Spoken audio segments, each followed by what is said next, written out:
funniest part is I said it over and over. Like I don't know what the riddle is. I'm just having fun. People get upset, but I think the most important thing in life is to never take yourself too seriously. No, yeah, I understand. From their standpoint, they're shocked. They're seeing a lot of things. They're hearing a lot of things, not just from us, not just from this camp here. They're hearing it from all around. A lot. It's a it's a crazy energy we're going into right now. We're definitely going into a transition, I would say. I think people have believed a lot of different narratives about different things in crypto, like there can only be 21 million, or, you can't have a dog on a coin, or lots of other funny things. But what ends up happening is, reality ends up being stranger than fiction. And as Elon Musk put it, the most entertaining outcome is the most likely, right?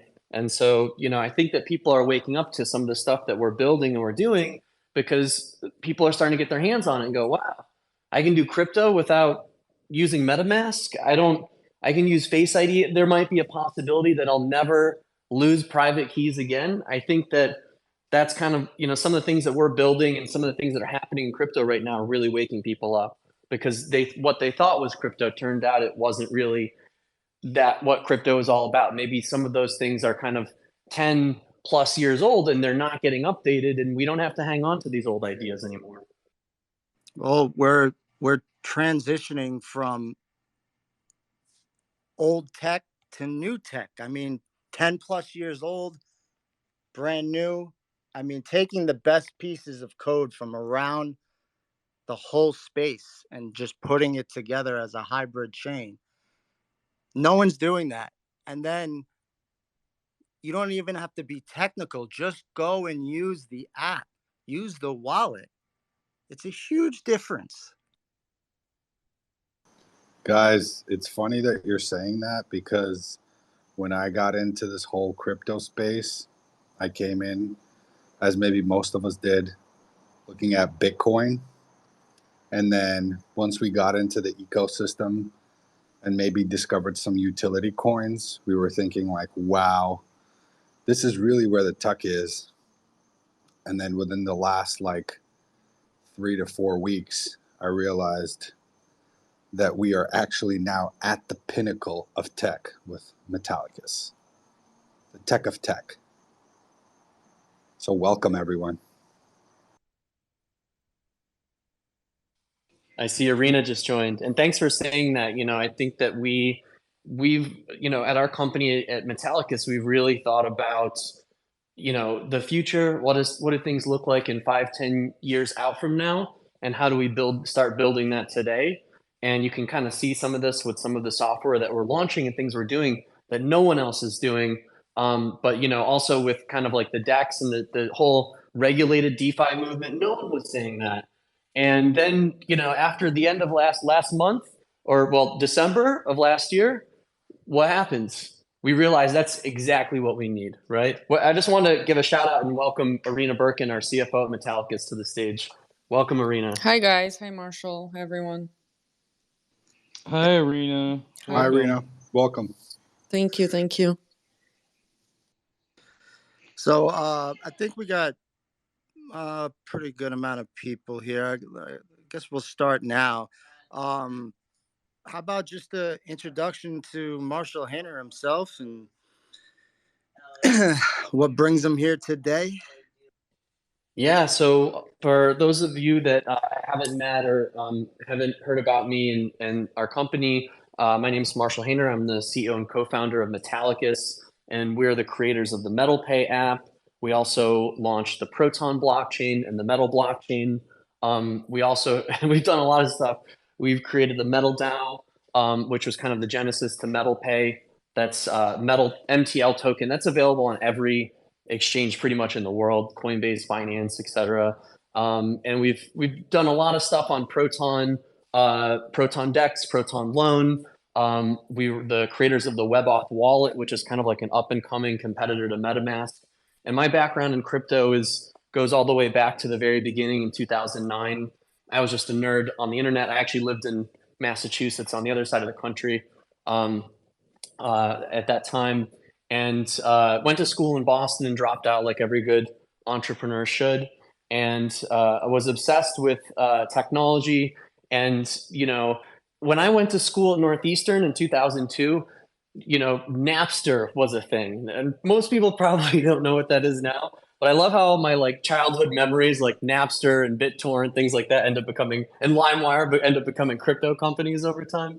But I thought Sean Fanning and Napster was the coolest thing ever, and I was one of the first people on the Facebook.com because you had to have a Boston call, you had a school email address in Boston.edu email address to get in. So the first couple hundred thousand or first couple hundred people, first 1,000 people on there were all Harvard students, were Boston College, Boston University, Northeastern, and that was it, right? You had to have one of those college campus email addresses to get in. So I was very early to tech and all these things, and I was always obsessed with decentralized networks. I became very active in BitTorrent communities from 2002 onwards, and then by 2000, leaving a lot out in the story, but by 2009, I discovered Bitcoin because of the discussion of how could artists on BitTorrent get paid. And there was a particular artist who was very Trent Reznor, the founder of Nine Inch Nails, who was very worried about legal issues with releasing his music on a platform called What.cd, where I was doing some moderation just as a volunteer because I was passionate. It's really cool to see how things evolved over time, and eventually BitTorrent became a crypto company. For me, I went down that rabbit hole when I discovered Bitcoin. I Googled it after unlocking this thread and then thinking, that sounds really cool. Turns out it was actually the real Trent Reznor that wanted to release his music through BitTorrent on that forum. And ultimately, so many years later, I think, all these things are coming to a head. Streaming became a thing. BitTorrent communities kind of lost a lot of steam because you have things like Spotify, Netflix, and Hulu. And if you think about, where banking is going, what happened to Blockbuster Video in exchange for Netflix, right?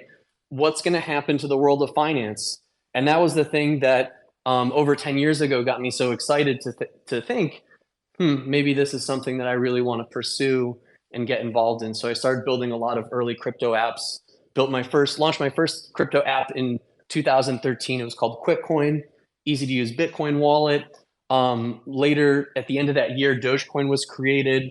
And around that time, I had been in crypto for several years already. So people were kind of getting disillusioned because Bitcoin had an all-time high of $1,400, or maybe it was $1,300. I can't remember. Everybody thought that was so crazy. And then it started dropping, and everybody's concerned about price, kind of like they were last year and, during the bear market. So it was like one of the first. Hey, Marshall. Hey, for some reason the space isn't recording. Do we want to back out and restart this? I don't know what happened. It's saying it's not recording though, and Maybe Paul people. could record it, and we could just keep going. Okay. I don't What's up, mind dude? if it's, this is got to be here for the special edition. Right, but That's fine. If Paul's recording it, then we can keep going. And Paul just Are you- messaged me and said he's got it. So all right, okay, I think we're awesome. good. Thank you, Paul. I beautiful. apologize. I have no idea what's Shout going out to on. Paul Gray. Yeah. Yeah, nice. So, Okay. Yeah, what do you have? I Here? was going on and on with this story, so it's probably good. Someone cut me Sorry, I off. didn't mean to interrupt you. No, it's good. I was talking way too much. Well, let's hear a little But bit yeah, of. flash forward, I got involved in Dogecoin community. That's where I met my co-founder, our CTO, Glenn. He built the first Dogecoin wallet. A lot of history here. I know there's a lot of XRP people here in the audience. I was a big fan of Ripple Labs and XRP. One was called Ripples way back in the day, and I joined. Jed McCaleb he was starting Stellar in 2014. Was on one of the first 10 employees. Technically, I was a contractor over there and helped to do community management, things like that. I left in end of 2015 and started Metallicus with Glenn, and really kind of the rest is history. Glenn and I always wanted to build kind of the PayPal for crypto, and that vision evolved into building the ultimate digital global bank and blockchain banking network.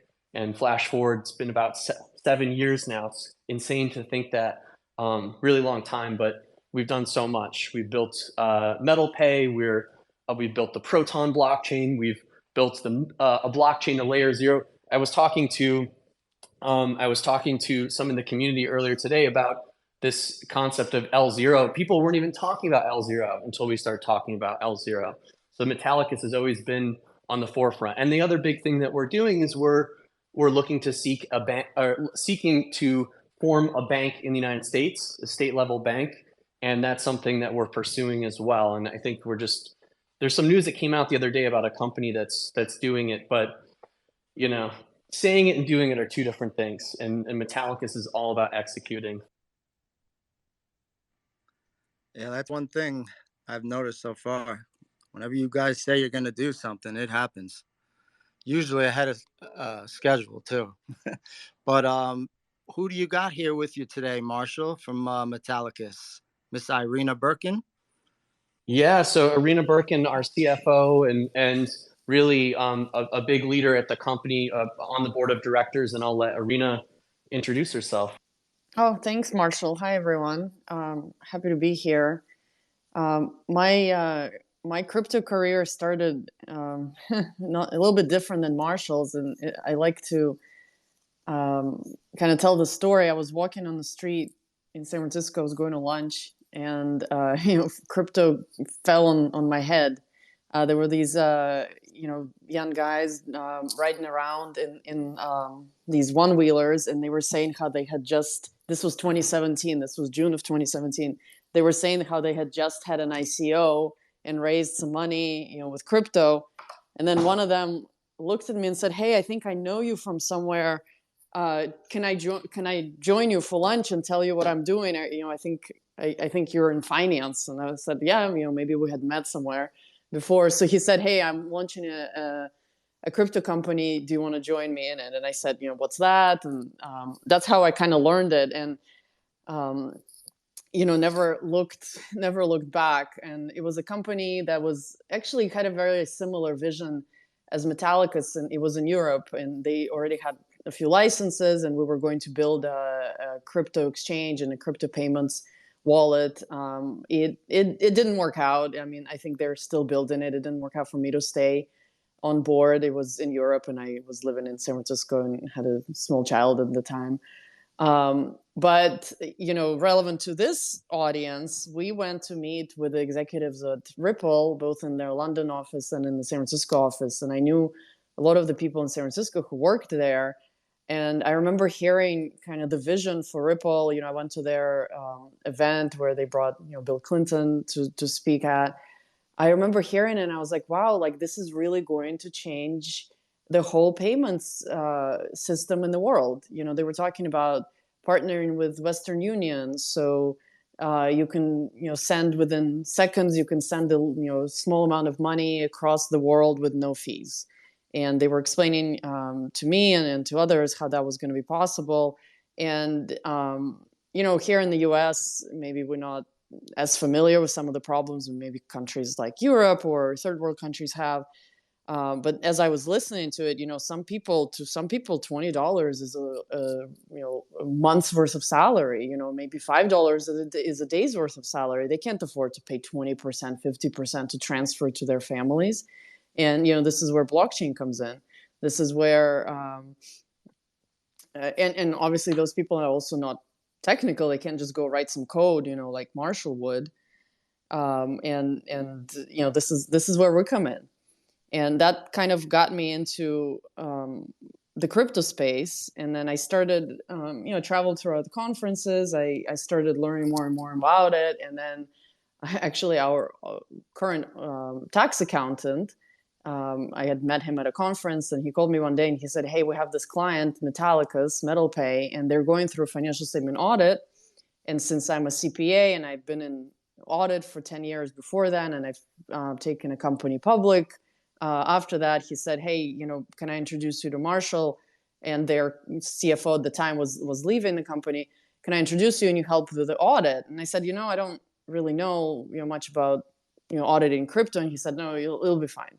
So I came and I said, why would a crypto company need an audit? That's really strange to me because, there's always kind of not, there was all this noise on the street about, crypto, being, not in line with regulation and things like that. So I talked to Marshall and he said, well, I want an audit because I want to get money transmitter licenses and then I want to have banking services on MetalPay. And I was like, oh, this sounds great. That's exactly what I've been thinking.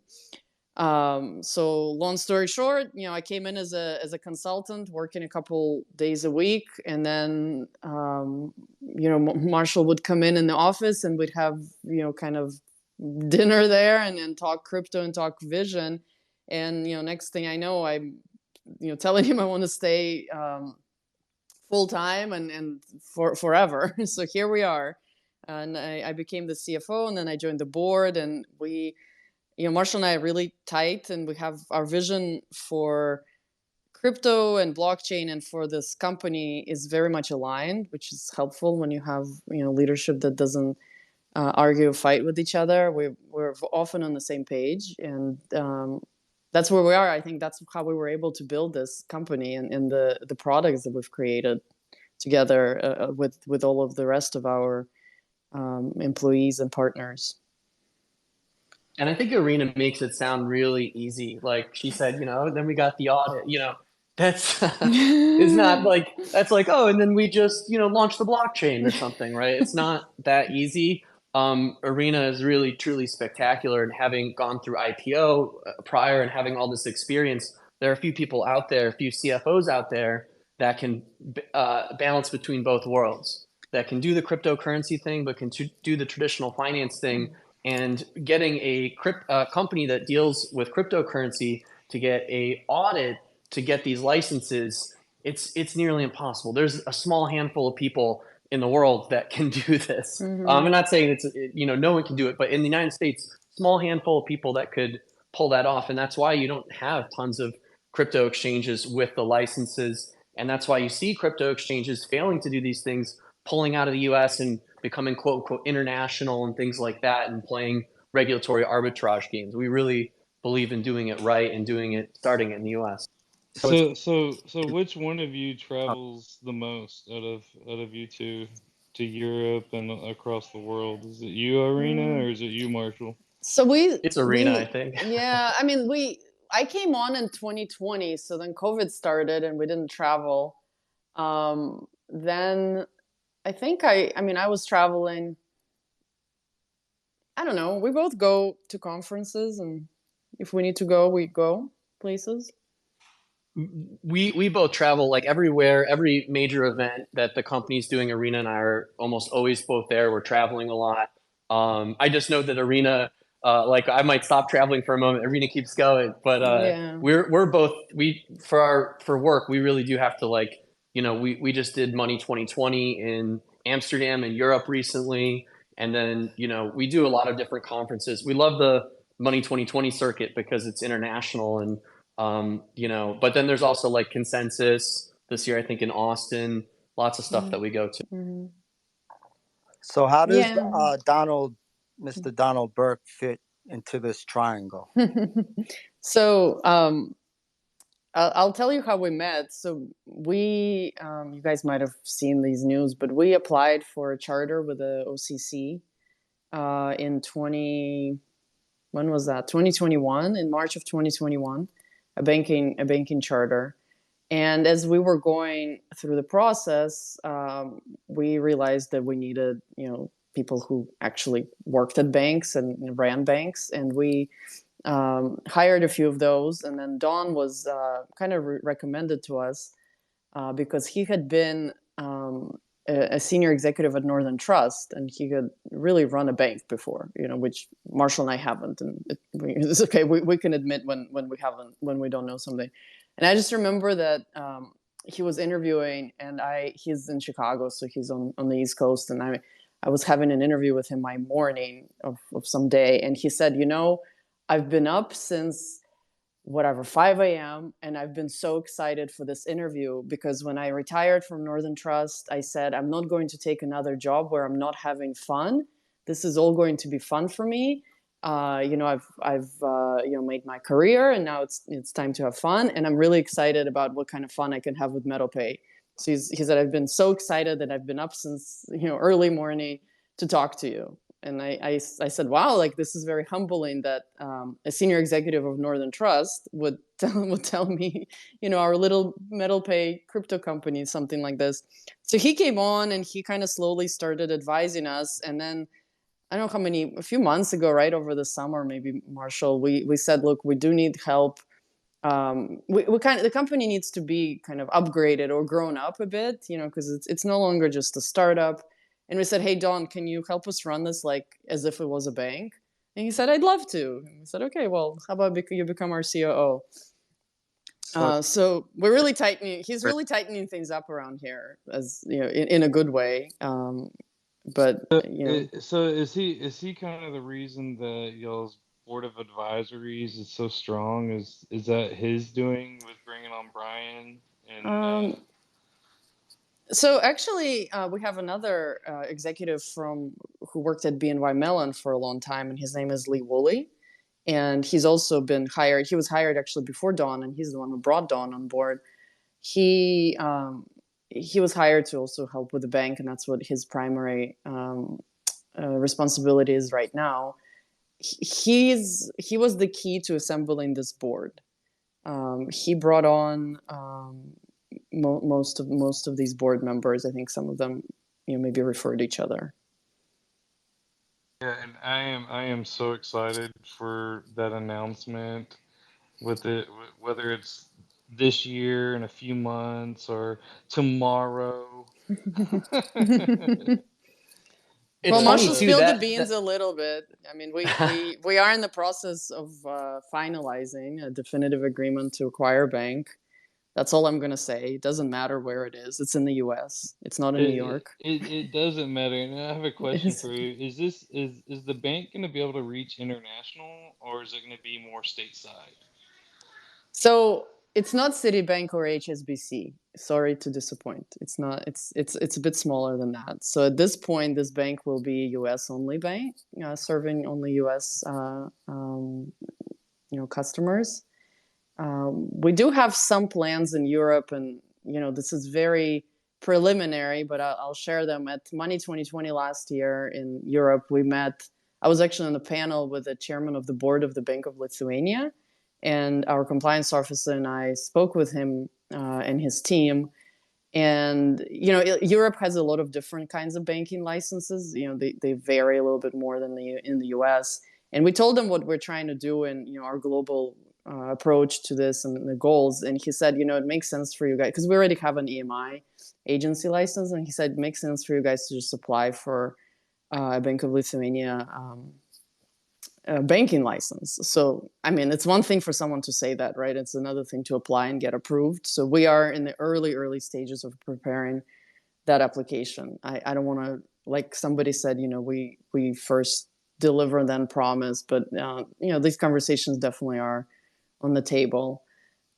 So in a longer term, if we acquire this bank here and everything gets approved, if we get a banking license in Europe, then eventually the products can mirror each other on both sides of the ocean. You'll basically be getting your feet wet and showing the world, look, we did it here, we can do it there, and watch us grow. I mean, everything I've read about Metallicus, everything that's been done in the last, I don't know, 2-3 years, y'all said y'all are gonna do, y'all do. So it's amazing.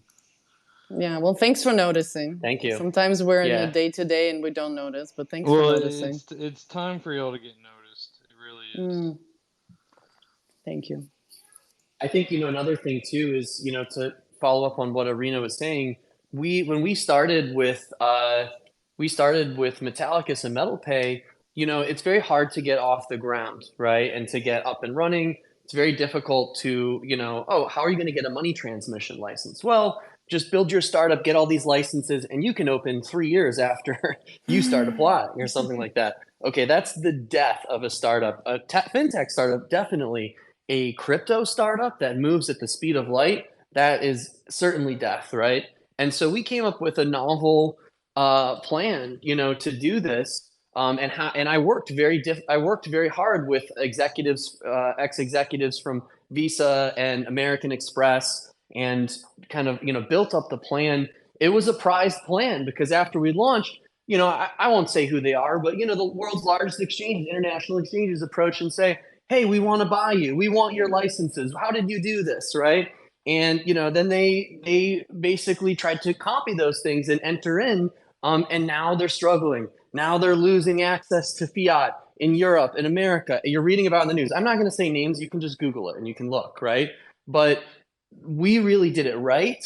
And as we built it out, we went from that early kind of vision of, all right, how do we get live without all the licenses? And we pioneered that, right? All the startups that came after us in 2017 that were doing these things are either taking shortcuts that get shut down later, like you can see, don't really understand what they're doing around it, don't have good compliance programs, aren't really thinking about being regulators only after they got in trouble and other people got in trouble, but all of a sudden they start doing the song and dance and saying that they're compliant, whatever. But at the end of the day, we took that mindset from the very beginning. And because we became experts in the bridge between crypto and banking, we realized instead of just every continent, every country we want to expand to, every part of the world we want to expand to, we look for bank partners. Why don't we start to become an international bank? And that's when the vision of kind of becoming the Citibank of crypto started to grow. And that's when we started to really attract amazing talent like Irina and Don. And it really started to go beyond myself and Glenn and, people like Syed on the technical side, amazing engineers that we started attracting. And we really built kind of a legend. And I think that, a lot of people in the crypto space don't even know who we are yet. And then when they try the tech and they see it, they're like, wow, there's a lot of people out there that'll go, oh, I don't like it because I found the bridge wrapped address for the Proton on Ethereum blockchain. Oh, that must be all it is because that's what every other coin token is. We've been But and battling them, Marshall, with that. I know, and I think the real key should be like, tell people like, hey guys, just download the wallet and send 1 unit of currency from this side to the other side. And then you tell me what was the best blockchain, right? We shouldn't just go off of face value or Etherscan or what some article I found on Cointelegraph wrote that was probably paid for by the rival team or whatever. Just open the wallets, try it, use it, right? Try to pull some fiat in or out or do these things, all these things that people are talking about, try to do them. And you're going to find the Metallicus products 100% do them. And pretty much most of the other products, with the exception of like Coinbase and Robinhood, are pretty bad, right? So a crypto native company that has this blockchain that is really kind of like a totally community, non-VC led movement, which is really rare too, because most of these things are totally captured by VC. And when you look at like the fail of FTX, it's funny because there's like articles coming out like, the VCs didn't do anything wrong. They're not, part of this. It's like, probably. Proton doesn't have that. We don't have a drop of VC blood in our system. We are 100% born from grit and hustle and crypto community. So it's very rare.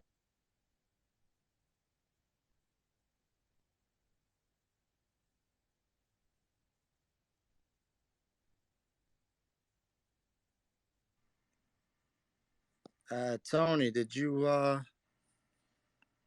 think you had a question, Tony? Yes, actually. Can you hear me? Yeah. Line. Okay, cool. Awesome.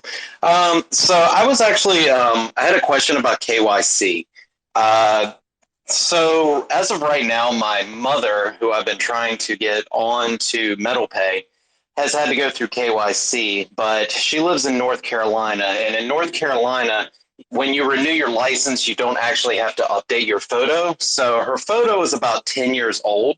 And I'm assuming it's AI that is recognizing the selfie against the driver's license, but it's not recognizing her. And she's been rejected 3 times. And now she's been completely, I guess, blocked out of the account. And I've gone back and forth with customer service over this. I was kind of curious what your pass to fail ratio is with your KYC approvals. And also, I have 2 cousins that have gone through the KYC, but they're having issues linking their debit cards to Metal Pay. And I was also wondering how many inactive accounts you have on Metal Pay. Wow, I said we didn't have a drop of VC blood, and I feel like the VCs came out on your other accounts. I'm just joking, but yeah. So yeah, right. Like, let's get into a pro forma on the spaces. But yeah, there were a lot of questions there. So the first one was IDs and AI around KYC and things like that.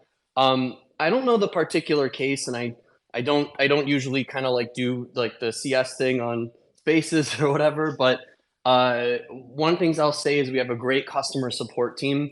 If you did get hung up, I'm not sure how long this has been going on for, if it's been going on for a day or days or weeks or something like that. But as a CEO, I'm always happy to kind of like take a look at things where there might be stuck in process, because I know that sometimes that happens. Like somebody deposits some Dogecoin into a Bitcoin address or something that is kind of difficult for us to get it out really simply or something like that. So if this has been going on for a while, either way, I'll definitely follow up after the spaces and take a look. But we have a really good CS team. We, in those cases where there's like a manual intervention needed around automated things like AI around biometrics, we can figure that out, and we can manually approve and do different things like that. I don't know where she is in the escalation stage, but I'll definitely, as the CEO, personally take a look at that after the spaces. Other questions? Sorry, you had some other questions about, Yeah. I don't remember. Oh, sorry. So also, I have two cousins. So pretty much I've got my whole family is trying to get onto Metal Pay. So I had no problems whatsoever with KYC or getting linked up with my bank account, which it was actually really easy. But for some people, it seems to be a little bit harder. But I was just kind of curious as to is it a common occurrence where the cards don't link up to the system? Yeah, so I do have a comment on that. Yeah, so cards. So several things. One, there's a lot of attempted fraud on card payments, but just in the traditional fiat world. And so we have a lot of complex stuff happening in the background that you don't see, that's looking at the odds that there might be some sort of issue with a card being added. Is that card connected to that user and other things? And unfortunately, because card networks are really old and busted, you have all of these different types of anti-fraud analytics software that's on top of that. So sometimes, there could be, if you're, for example, trying to add a bunch of cards very quickly or remove a bunch of cards, you might run into some issues. This, by the way, will happen with almost all of the platforms out there in different ways. Like it's like, oh, I just deleted a card, but I can't re-add one for another 24 hours. That's, pretty standard with a lot of these services. It's difficult in the world of crypto because fiat payments are 100% reversible, and they're not really fungible transactions. If I pay you $100, the $100 bill, that's a one-way transaction, just like if I sent you some Proton or Bitcoin or something like that. That's a one-way transaction. In the case of going from card payments fiat to crypto, we really have to kind of monitor that and prevent some of those things from happening. Now, for the most part, we really haven't had many issues. However, what I will say is that after December of last year, we can all thank Sam Bankman-Fried for just absolutely nuking the crypto space, getting up in front of regulators and saying things that sounded good, things that I was saying. I was like, man, is he copying from my script? I don't know, but it sounds good to me. But then turns out he was totally a scammer under this, behind the scenes, had all these issues, and was not transparent at all. I mean, imagine if this was a DEX, it would have never gotten that big because everyone would know. Like something like Proton, where you could have proof of liabilities, you'd know that it's no good, right? But anyways, long story short, after FTX, a lot of the banks did not want people to buy crypto on credit and debit cards. So all of a sudden, on top of our analytics and tools that prevent, some scammer from entering some stolen credit card or debit card, you have the banks themselves who are processing those funds out of their bank with that card, debit or credit card, saying, ooh, wait, Metal Pay is, we don't want to process that transaction because that could be crypto. And while I'm flattered that, the biggest banks are starting to recognize that MetalPay processes crypto, that sucks, right? So you have to, as a user, sometimes call your bank and say, that really is me. And usually they'll approve it and they'll go through. Sometimes, like a Wells Fargo, I remember there was a tweet where somebody said, oh, Wells Fargo denied my Coinbase. So of course I went in there and said, well, you should try MetalPay. Wells Fargo responded to me personally and said, we don't support crypto. And then my thread blew up and I was like, whoa. So sometimes the bank just straight up hates crypto. And that's why you want to use MetalPay. You can get your direct deposit right into MetalPay, and then you don't have to load it with like a debit card. You can decide what you want to buy in crypto, and then you can pull funds out into another account. I personally do that, and I receive funds into my MetalPay account. I link my Apple Card to my MetalPay account. I get like 2% cash back with my Apple Card, and then I suck the Apple Cash rewards into MetalPay and buy more crypto and things like that. But as we build out the Metal ecosystem and the MetalPay platform for consumer and business, we're adding more and more features like wires and business banking and all different types of traditional bank features and functions and beyond that you'd get. So eventually, over time, our goal is for MetalPay to be better than any banking app that you've ever used before, and to use our banks, the banks that we are forming, partner banks, to really lead the pack for crypto banking in the US and Europe and other countries that we go. But yeah, sorry, I don't know if I answered all your questions, but that's definitely one of them. It's can I really quick, just one follow up really quick. When you gain access to your banking charters, do you feel that other banks will look at you differently than they will look at exchanges, how they currently do now with being very strict on card payments for crypto?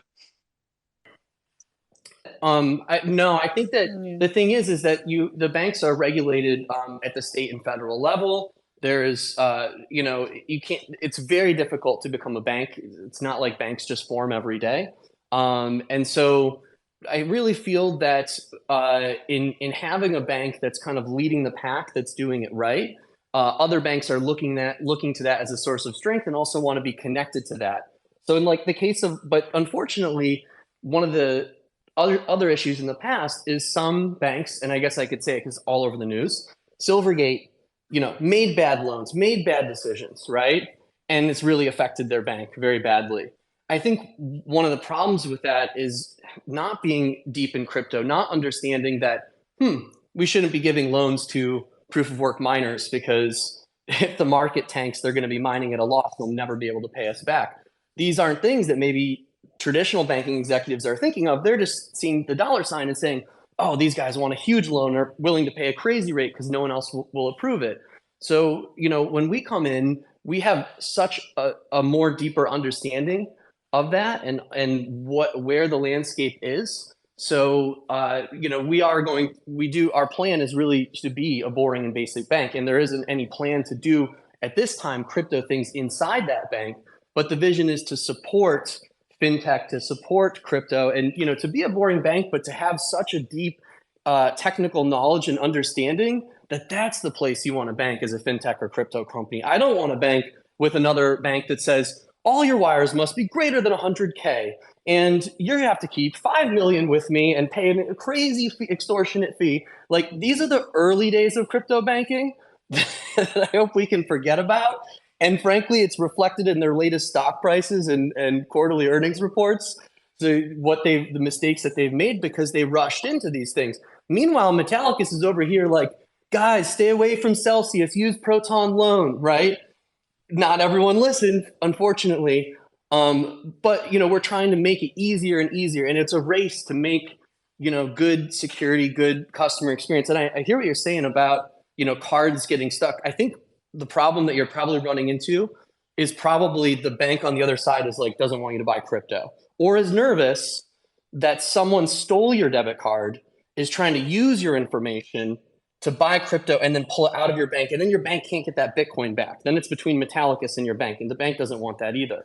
So I think that might be what you're running into. Well, there is another scenario, Marshall, because we work closely with checkout.com. We've announced that. We work closely with other card providers and banks. The scenario after FTX, what happened was people used their credit cards and debit cards to buy crypto on FTX. Then they couldn't withdraw it, and they went and try Oh to yeah. claim chargebacks, and somebody was left holding the empty basket. It wasn't, FTX wasn't gonna make them whole. So now banks, if I was Wells Fargo, I don't know if I can really blame them and say, hey, you want to, swipe your card and buy crypto from a company called, MetalPay.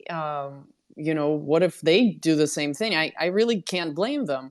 So in terms of banks, I think, banks could do some due diligence on this, and some companies like Metallicus maybe would pass, and some companies like the ones that are in chapter 11 now, maybe they wouldn't, and they would need to dig very deep in this due diligence.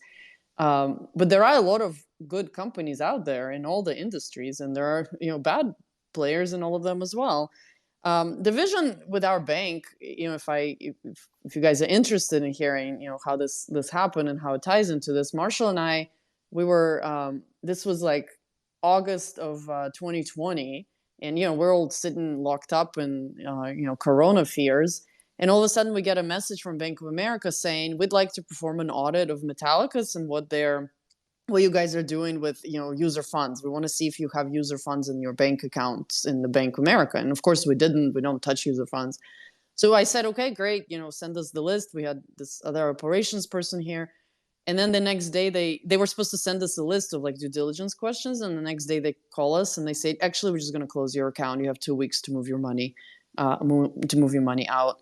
And we had, at that time, I think we had 20 or 25 employees on payroll. So we're not some like dinky company sending, Bitcoin around and on dark web to our employees. No, we're running payroll. We're paying operating expenses. So Marshall and I were like, what's going on? So luckily we were able to, also through our auditors, got introduced to a bank that opened us an account. We didn't really skip a beat. Our employees got paid.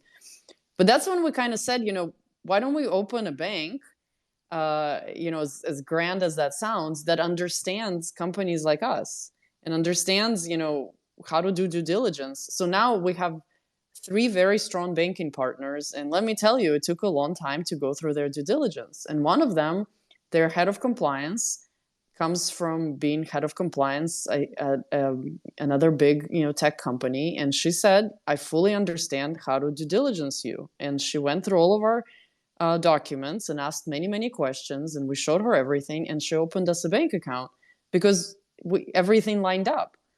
But not very many banks are willing to do that. If we walk into Bank of America, Wells Fargo again, they'll just say, oh, crypto, no, thank you. We're not willing to go through this process. There's another bank now, I think they're, offboarding their crypto clients, no matter who they are. So that's the vision for our bank. We're not going to be, doing something that the regulators are not allowing us to do. In fact, we're going to go exactly by the book of what they're allowing us to do step by step, very slowly, small steps, but we are going to try to understand who our clients are and how to due diligence them and provide them banking services.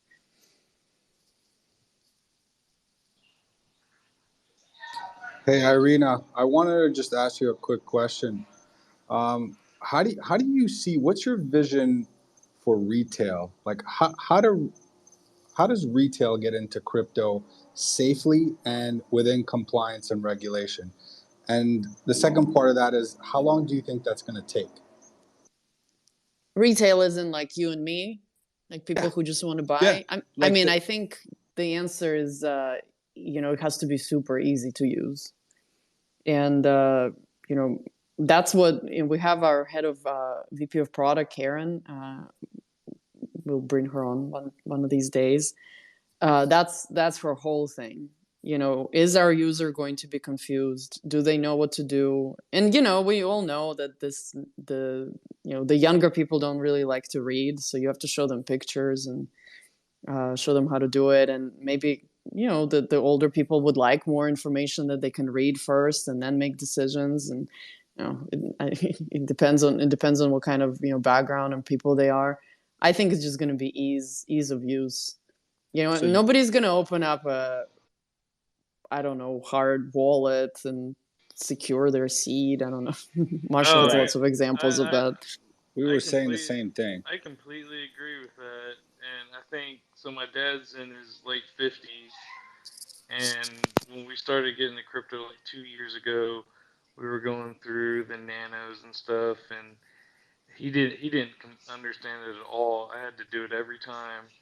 And when he found WebAuth and MetalPay, oh, it's so easy and fluent. It's amazing.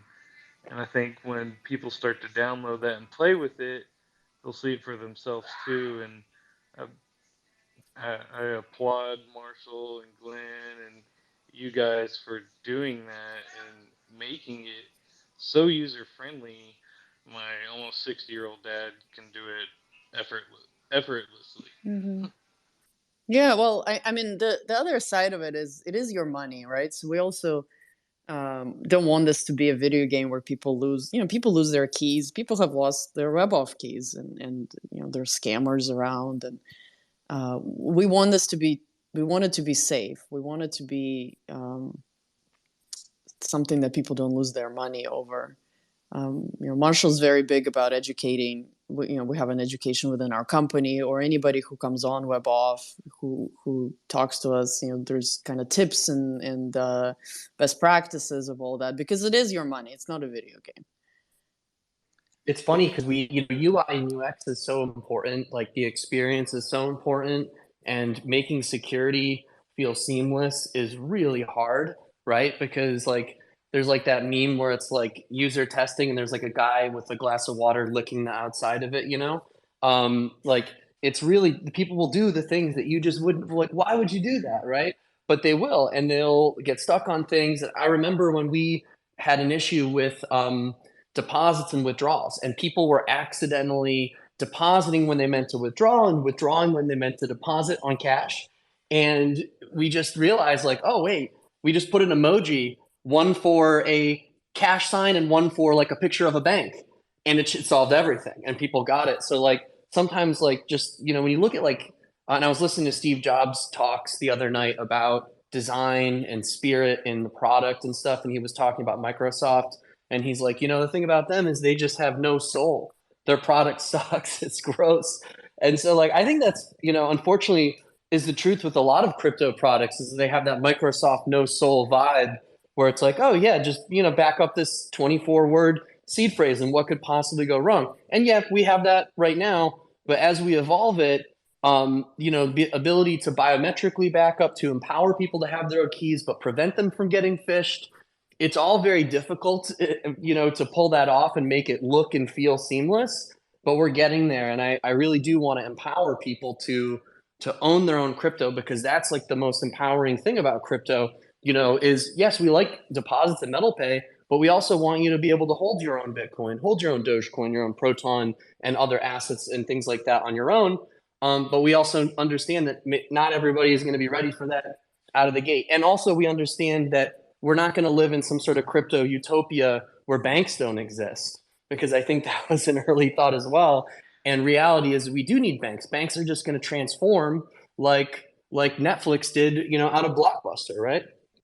Will we will we ever see the two merge into one, the WebOff and MetalPay as a whole?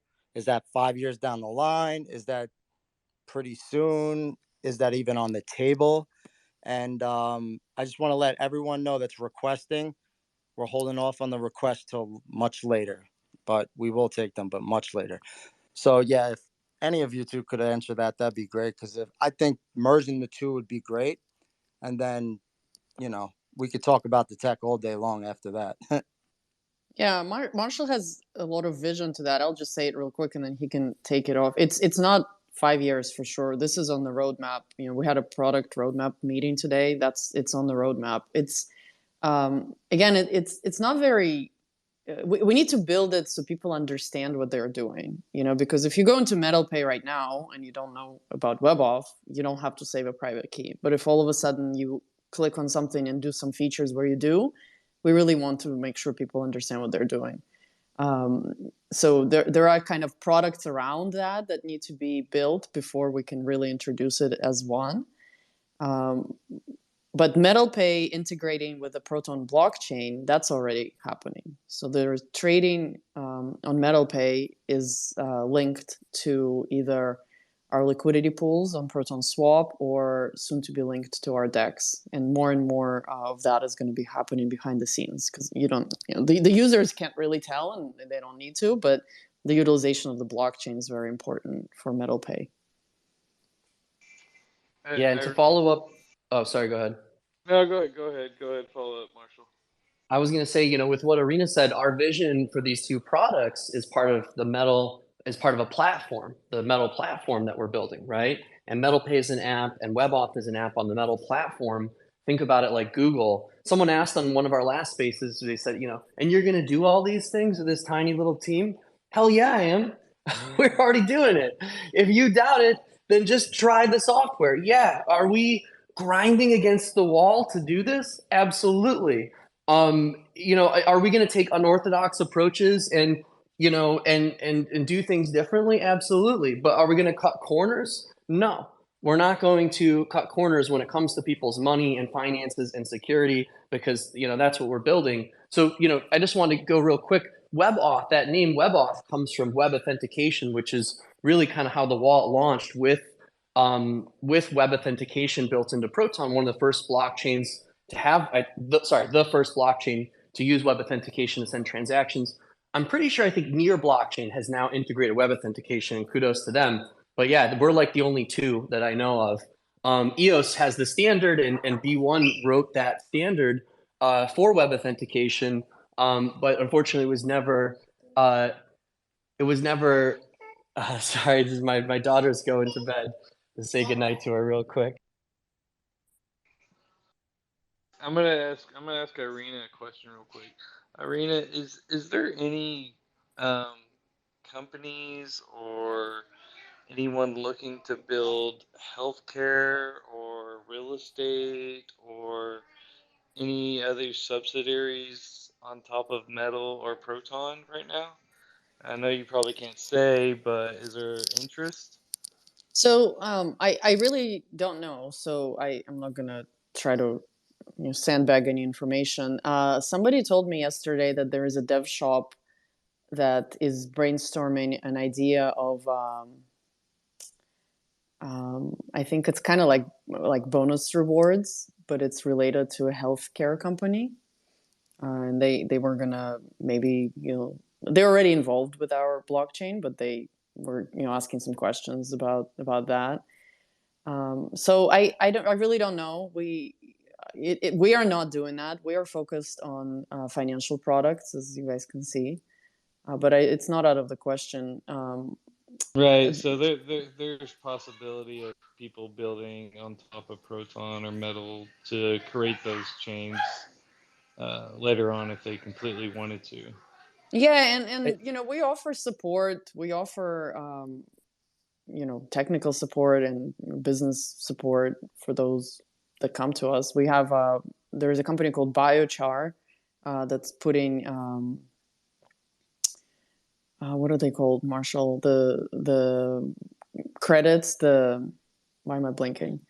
They're doing renewable energy credits, essentially, the energy tokenizing credits. carbon. Yeah, so carbon you could buy credits.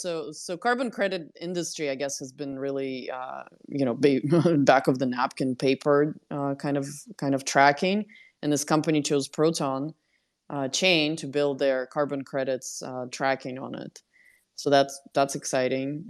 We help them out a little bit with just technical consulting and kind of business ideas, but they're building it themselves outside of Metallicus. Well, that's amazing too, because y'all just got SOC 2 compliant or had y'all's audit, correct? So SOC 2 compliance, we just did that, but it is, to be very clear, it's for MetalPay for now. We have a CISO on board who led that project. So MetalPay is SOC 2 compliant. I did meet with a company yesterday. They do our taxes as well, that do SOC compliance for blockchains. They were, I guess, one of the first ones who've done it. So we started talking to them about doing it for the blockchain as well. There are a bunch of different things I wanted to answer. There's a lot of grassroots kind of like individual things. So like Adenia, who's a block producer on Proton, if you go to smartgate.tech or just Google smart EIR, has built an EIR, is building an EIR system that leverages Proton. And you can read about that. It's for like shipping, logistics, and reporting, container process, kind of one of the things you kind of mentioned. There's a Canadian startup called Ubiquity that's doing land and title tokenization on Proton.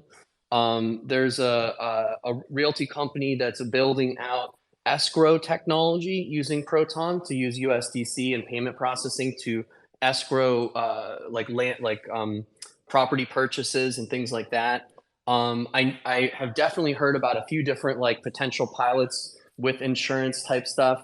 And then, so there's a lot of things like this in our community. I'm definitely not covering all of them, but those are just some examples. But then just like this morning, for example, I won't disclose the company, but this is a huge company, entertainment company that does, I just won't, if I say too much, you'll know who they are. But they're like a huge entertainment company. They're not a bank, they're not a fintech, but they were interested to hear the pitch about L0 and Metal Chain. They're already doing things with NFTs to incentivize their customers and their fans, and with major blockchains. And the idea of having their own blockchain with their own wallet, because they're such a big brand that's, you know, if I said the brand right now, everybody would know it. That's really exciting. So then we are in talks with not only banks and fintechs, but, you know, different companies outside of financial tech, although that is more rare, because our business really is focused on the banks and on the fintech partners. But we do get interest from, you know, they're not a bank, they're like a media company, or they're something else, or they're a larger company. Frank knows what I'm talking about. He set up the meeting. But yeah, you know, that's really cool. And then, you know, on the flip side of that, you know, talking to all the largest banks, talking to all the largest card processors, having those discussions. Some are lukewarm and some are super hot, right? And they're like, wow, this is so exciting. What are you doing tomorrow? Right? We just keep going.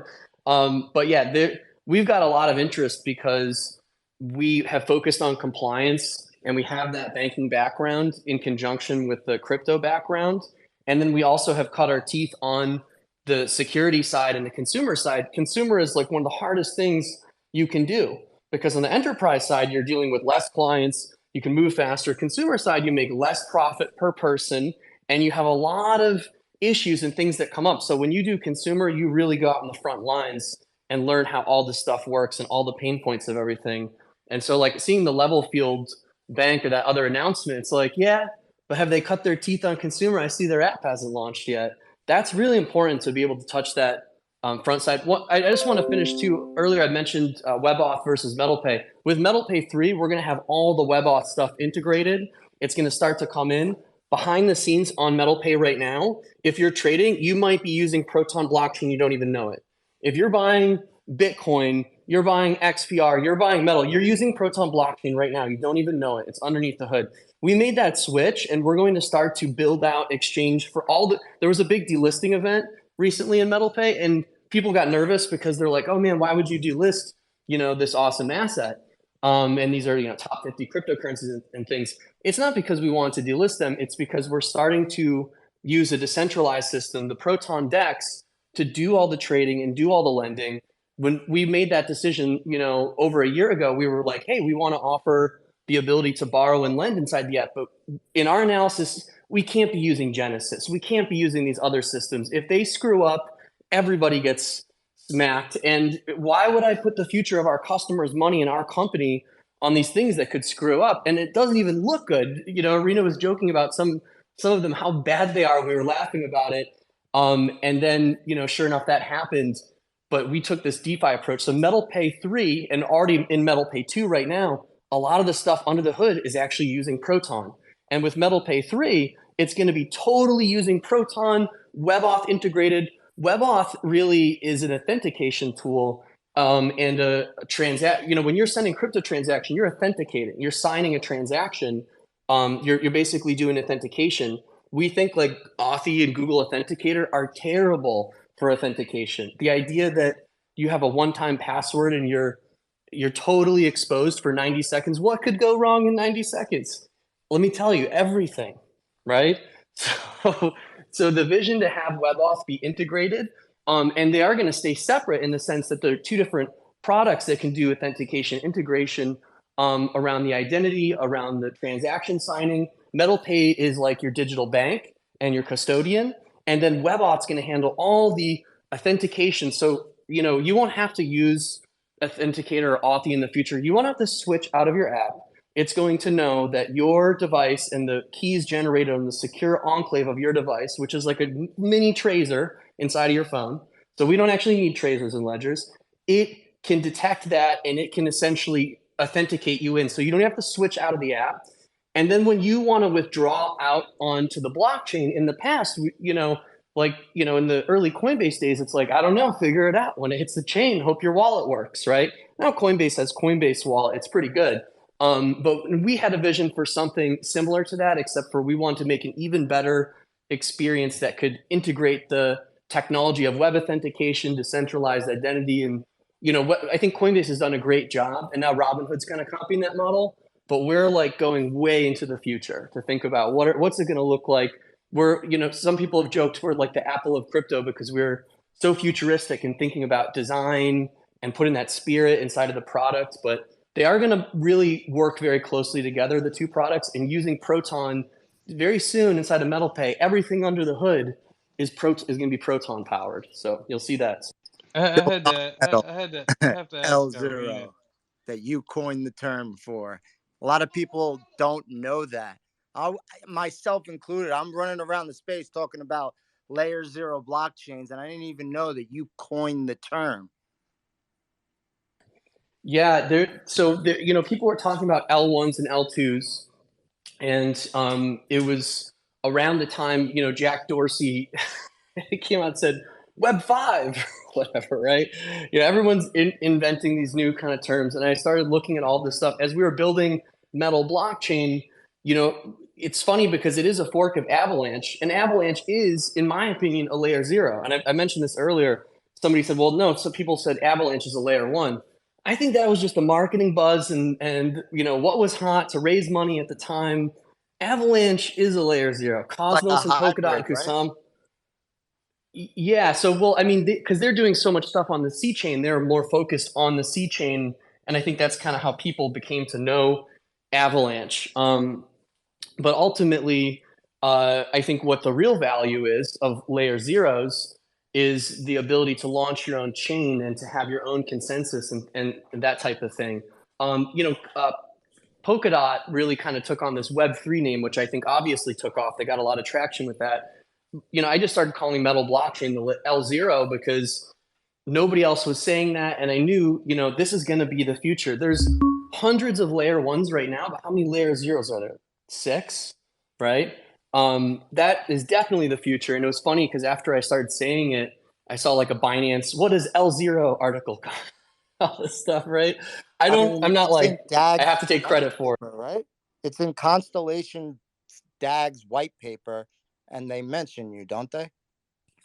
No, I just saw that it opened with L0, and I pointed out to you that that's a newer term, and it's definitely something that came from me. I guess maybe updated. I have no idea, but that was, and another one too was the proof of liabilities, because everybody was talking about proof of reserves. I wrote a tweet. I can dig it up and I'll retweet it. But right around the time we launched Proton Dex, I did a kind of a rant about crypto exchanges saying proof of reserves is important because reserves don't actually prove anything. It just only proves that you own money. But the problem, as we saw with FTX, is not about proving that they own money. FTX could prove that they owned money. They need to prove how much they owed based upon what they have, their liabilities. Proof of liabilities is proof of reserves. And so that's another thing that if you see people talking about that definitely started with us. Proof of liabilities, proof of reserves. That was a Marshall original. But it's pretty obvious, right? You got the Bitcoin blockchain, you have an XBTC on Proton blockchain. Just match them up. Show me how many coins are on the Bitcoin blockchain and show me how many coins are on the Proton blockchain, and do all the trading and lending operations on chain to keep it trustworthy and to keep it transparent and secure. If we had been doing that, we would not have Mt. Gox and FTX and all these things. But the idea that a blockchain could handle thousands of trades per second and do all these things without crazy gas fees and miner extracted value and things like that, that's a really new idea. I wanted to ask Irina something real quick. I wanted to ask her about when you guys do launch your bank, is there going to be fractional reserve lending, or are you guys going to go to another sort of system to not do that? Well, so Fact. with the bank, we're going to follow what the regulators let us do. So there's probably not going to be any crypto lending or borrowing within our bank until there's guidance from the Fed, FDIC, and the bank regulators. Marshall, is that fair to say? Yeah, and answer your question, yes, it will be a very standard bank in all senses. It will have lending, just like every other bank, and that lending will operate in the same way. But I think, it's important to know the founders of an institution and kind of like what their long-term goals are and things like that. We're working inside of the system that we have, and we have a vision for, a different future that supports blockchain, supports crypto. And even though our bank may not do that and may operate more traditionally, that ethos of cryptocurrency, transparency, and doing it responsibly is really ingrained in who we are. And it would be a dream if that didn't have to exist at all and systems were a little bit different. And maybe that dream can come about someday in the future. But right now, it's going to be just a boring, basic bank and following the regulators' guidance, like Irina said. Okay, And so let's let's just say that you get the blessing from the United States government, Federal Reserve, and Treasury to go forward. Will Proton Loan possibly be in there to do fractional lending, or the XMD basket with everything backed by everything? When full regulations come out, it's really going to set the tone for the industry. So I know, I know you guys are tied until regulations come out. Yeah, so one of the things that I would say is it's kind of difficult, yeah, like what we can say, right? But what I could see happening is clients coming in who are using Metallicus as white label software. Metallicus is a client of our of a bank like FBB, and using that software can essentially like take Circle and Signature for example, right? Circle is partnered with Signature on the issuance of USDC and so forth. I can imagine a future in which many fintechs bank with FBB and they have their own, Cash App stable coin and Revolut stable coin, so forth. Inside that loan basket, inside that XMD basket, absolutely. Utilizing loan, absolutely. And then when it comes to everything fiat on that side, what better partner than FBB, a bank that completely understands it, totally gets it, and will adapt as regulations as regulations evolve. Right? That's really where we are. But we are our plan with the bank. Just to reiterate, is the basic kind of boring plan. That's where we are right now in crypto and in finance and banking, and the bank is really just focused on just kind of evolving its vision beyond just being where it is today and to become more national, and definitely a bank that can take on fintech and crypto clients and really understand them. But crypto inside the bank or other things like that, no plans for that right now. All that stuff happening inside of Metallicus, where we move super fast.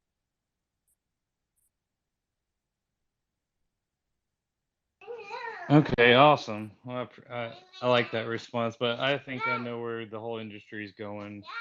I think our audience does too.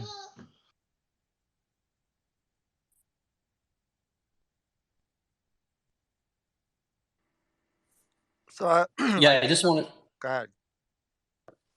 I was just gonna say, all this stuff is so new. Like, it's funny because we're going on, it's been a while. We're going on almost 15 years, since the beginning of cryptocurrency, right? And I think that all the stuff is so new. It really, if you're watching this right now, you're at this moment in time. Use MetaMask, you've used WebAuth, you've used MetalPay and or Coinbase and other things. This is like the the dial-up era. It's like the very, very early era of all things crypto. And in 10 years from now, it's going to look space age, right? Like credits as NFTs and all your apps integrated, Metal Pay, and all of your financial apps using things like Proton to do trading and lending, bank networks, understanding all this stuff. It's going to be crazy. But where we are today, it's still like really, like when I look at all the tech, I'm like, man, it's like looking at like a first version iPhone.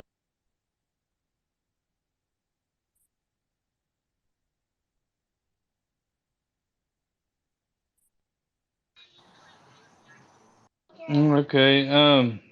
Do you guys mind taking questions from the audience? I was gonna ask. Not at all. If someone wants to jump up, I guess Okay. raise your hands. But one more question for Irina. Irina, where do you see Metallicus in 5 years? I think Metallicus is going to be. Well, I want to be careful. I don't want to say that Metallicus is going to be a bank, but there will be a bank that is partnered with various products that Metallicus has produced, like maybe Metal Pay for consumers, Metal Pay for businesses, various DeFi products that we've built on Proton. So Metallicus will be maybe a vendor of these services to a bank that perhaps FBBT will own at the time, or any other bank within the industry. There is no reason why any one of the banks that we're already partnered with, or any one of the bigger banks, can't come in and say, hey, and by the way, we already built that, and that's in the process of being sold to these banks. Metal API. There's no reason why your local bank can't offer you Metal Pay, but you don't actually know it's Metal Pay. You think it's your own bank. It's just white labeled Metal Pay. So Metallicus could become a vendor of Metal API for banks who want to offer crypto to their clients.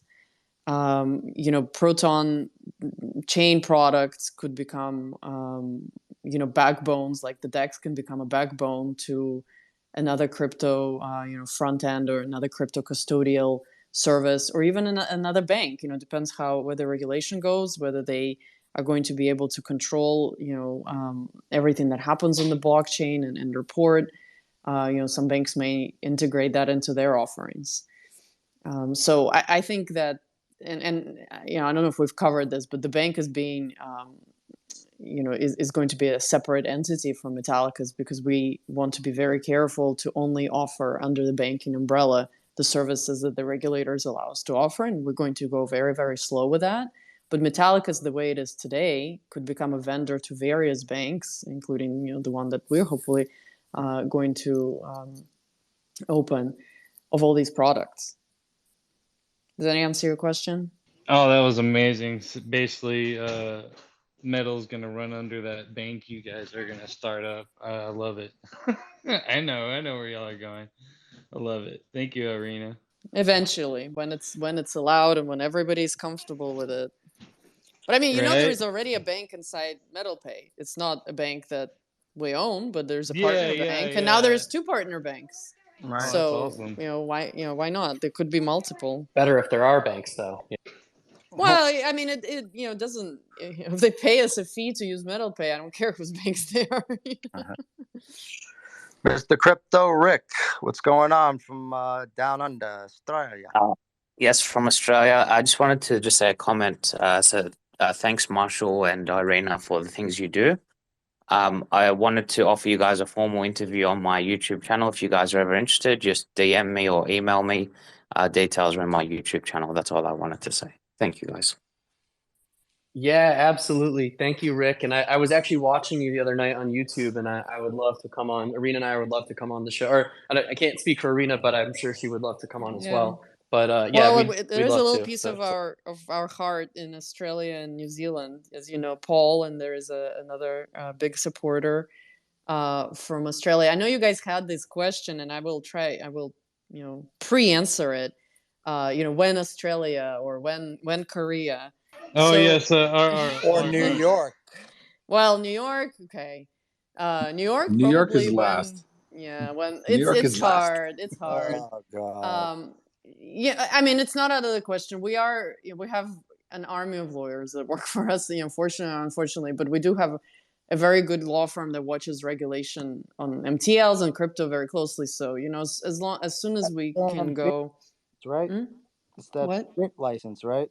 Yeah. So, Yeah. we could apply. Maybe it's going to go under the bank. Maybe the bank will use Metallicus as a vendor. I think that's probably going to take a little bit longer because we're taking baby steps with offering different products. So it is a complicated topic. So I don't want to promise anything, but if the bit license regulations change, we'll be the first ones there, to apply for them.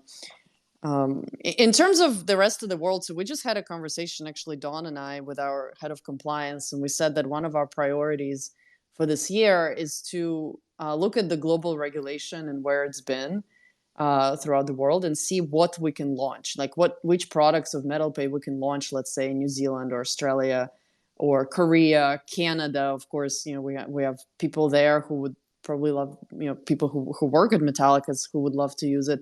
And I mean, as you guys probably understand, anytime we want to offer a bank account, we have to have licenses or we have to have a banking partner. And we actually got a license in Canada, and we went and we got a banking partner. And then that banking partner got, I don't know, either something happened with the regulators or basically they backed out. So we couldn't launch full MetalPay. But the goal, Quadriga. it wasn't quite, oh my Sorry. God. No, no, Pinky. That was before Metal. That was before I was at Metal, I think. But it is the SBFs and the I forgot that guy's name, the Quadriga. It is these people that these people cause a lot of problems for our space. No, I think that bank was a traditional bank. I forget the name, actually. It was in Alberta, and they were gonna, we already looked at their APIs and we were doing all the stuff with them, and then something happened. They got acquired, and the bank who acquired them, didn't want to, follow up. But in any case, long story short, we hope to launch at least the metal, what we can, right, in each country. So if we discover that we can get a crypto license, let's say in New Zealand, and we can launch MetalPay crypto only in New Zealand, and then we can offer that, and then work on the fiat regulations, getting that those licenses. So the goal right now with our head of compliance is to research and do kind of the map of the world. Where can we be, how fast, and with which licenses? And I mean, as you guys can imagine, we are in fact a business. This is also a quote by Marshall. We have to look at where we can make it worth it, right? So we do have some countries that come to us and say, oh, can you launch in my country? And we're like, well, your whole population is the size of California. So we do have to be careful, where we spread our efforts. But because part of our heart is in New Zealand and Australia, that's definitely on the priority list. And we are coming for New York. We went for Go ahead, Marshall. I was just going to say, our goal is to be live in all 50 states. And, you can see that as we've knocked it down to 48 out of 50 states. It's just that New York is the hardest one, takes a little bit longer. And we've applied a lot of different kind of strategy. As you can see, we have the long range strategy. So even though we're not live there yet, you can see that the picture is much bigger. It's not just about the MTLs, but it's also about being a bank. And so even separate from Metallicus, the bank may be a separate entity. It's about having that long range vision. And so there's not just one way to kind of to think about it. We're thinking about a lot of different moving parts. And then also, like Irina said, being able to go live in certain places, maybe before there's a bank partner, or if it's only, it could be the inverse, right? Although I don't know if people want only just the cash card of MetalPay in New York, right? Which probably could launch today without the crypto component, right?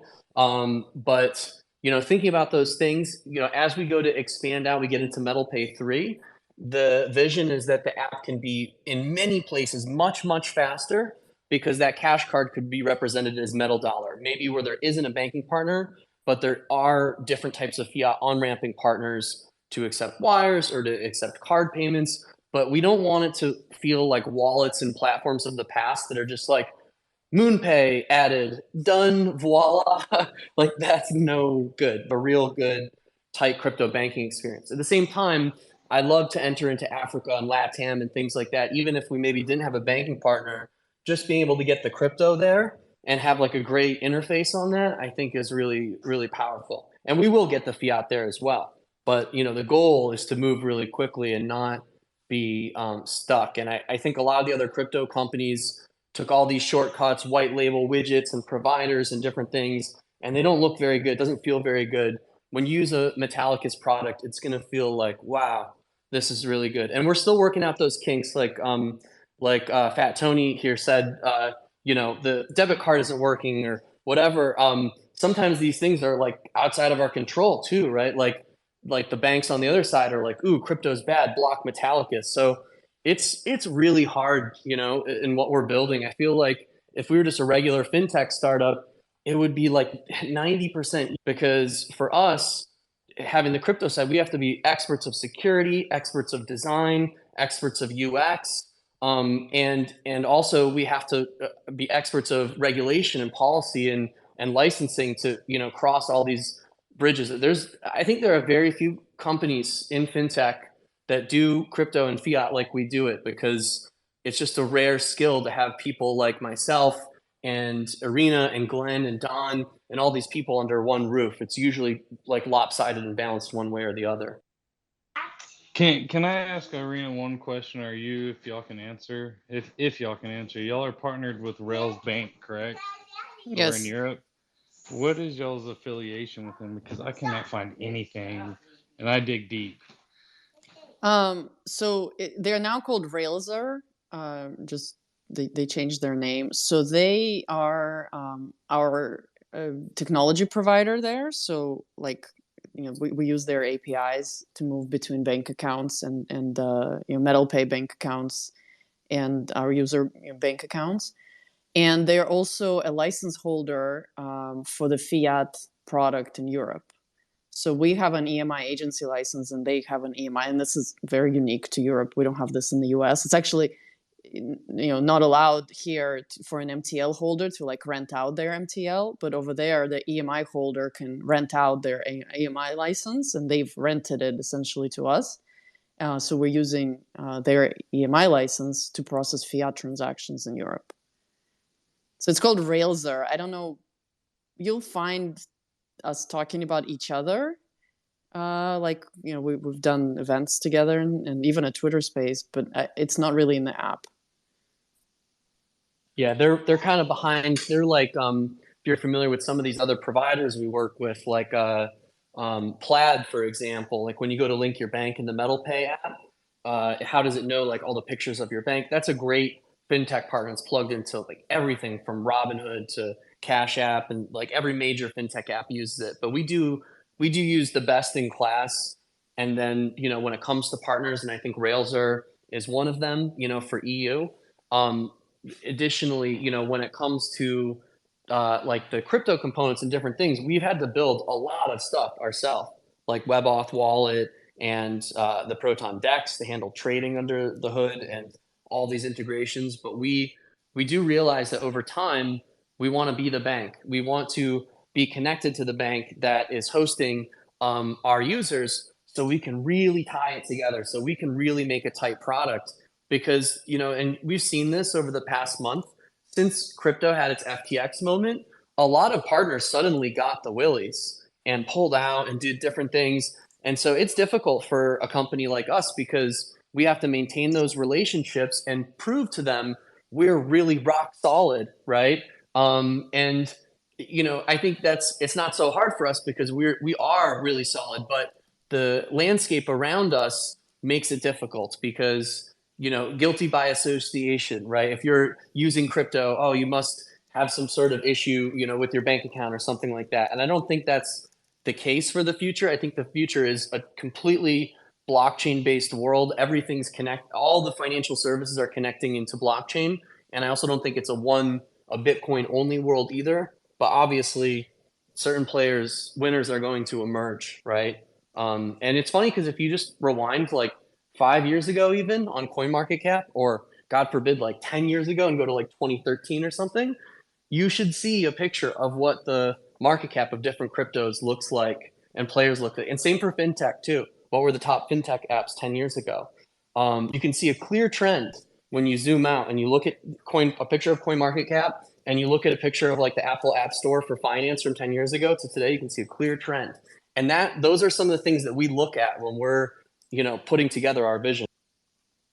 Marshall, could we talk about what you're providing these banks with when it comes to the tech? Now, like when you talk to a bank, you're pitching a bank. Do you pitch them the fact that they get to have their own layer 0 set up the way they want, and you're providing those rails for them coming from the tech side, and then how they could interact with Proton and then the XMD basket? Because I'm sure the stablecoin is one of the major talking points when you are talking to them. And when you have to speak to their tech side, they're going to want to know how it's done. And, pitching them the idea that they have their own chain to be able to, launch the XMD basket on, I would imagine with the tech people is a big talking point, no?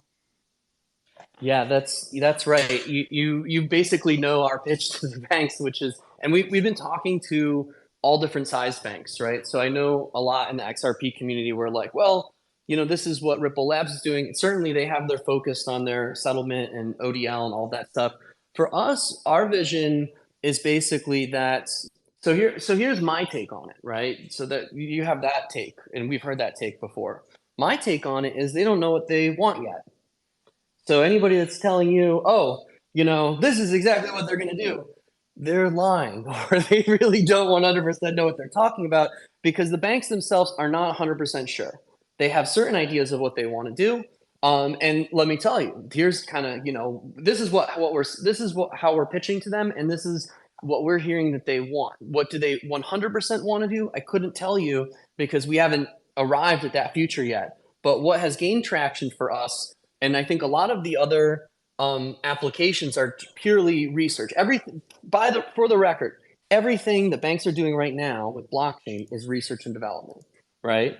And so what they're really interested in now, as the landscape has evolved, is stablecoin, the ability to connect stablecoin from their bank to other banks and to grow the deposits and assets under management of their bank. They want to capture fiat flows and deposit into their bank because that's how they make money. They can loan that money out by growing the AUM of their bank. They grow as a business, and that's really powerful. One of the things that we've realized over time is that banks are not super keen on issuing, or also partners even are super keen on issuing on other chains, even Ethereum, right? And that's the second largest, biggest blockchain in all of crypto, right? Why are they not super keen on that? Well, if there's any sort of changes that they want to make, good luck. This bank is going to make an Ethereum improvement proposal. It'll probably float to the top faster than just say any random Joe's EIR would. But the bank doesn't like that idea that they have to ask permission from this decentralized thing that could totally screw them over on their customer deposits. That's too dangerous. And from a regulatory standpoint, they're never going to get the approval or comfortability to do that.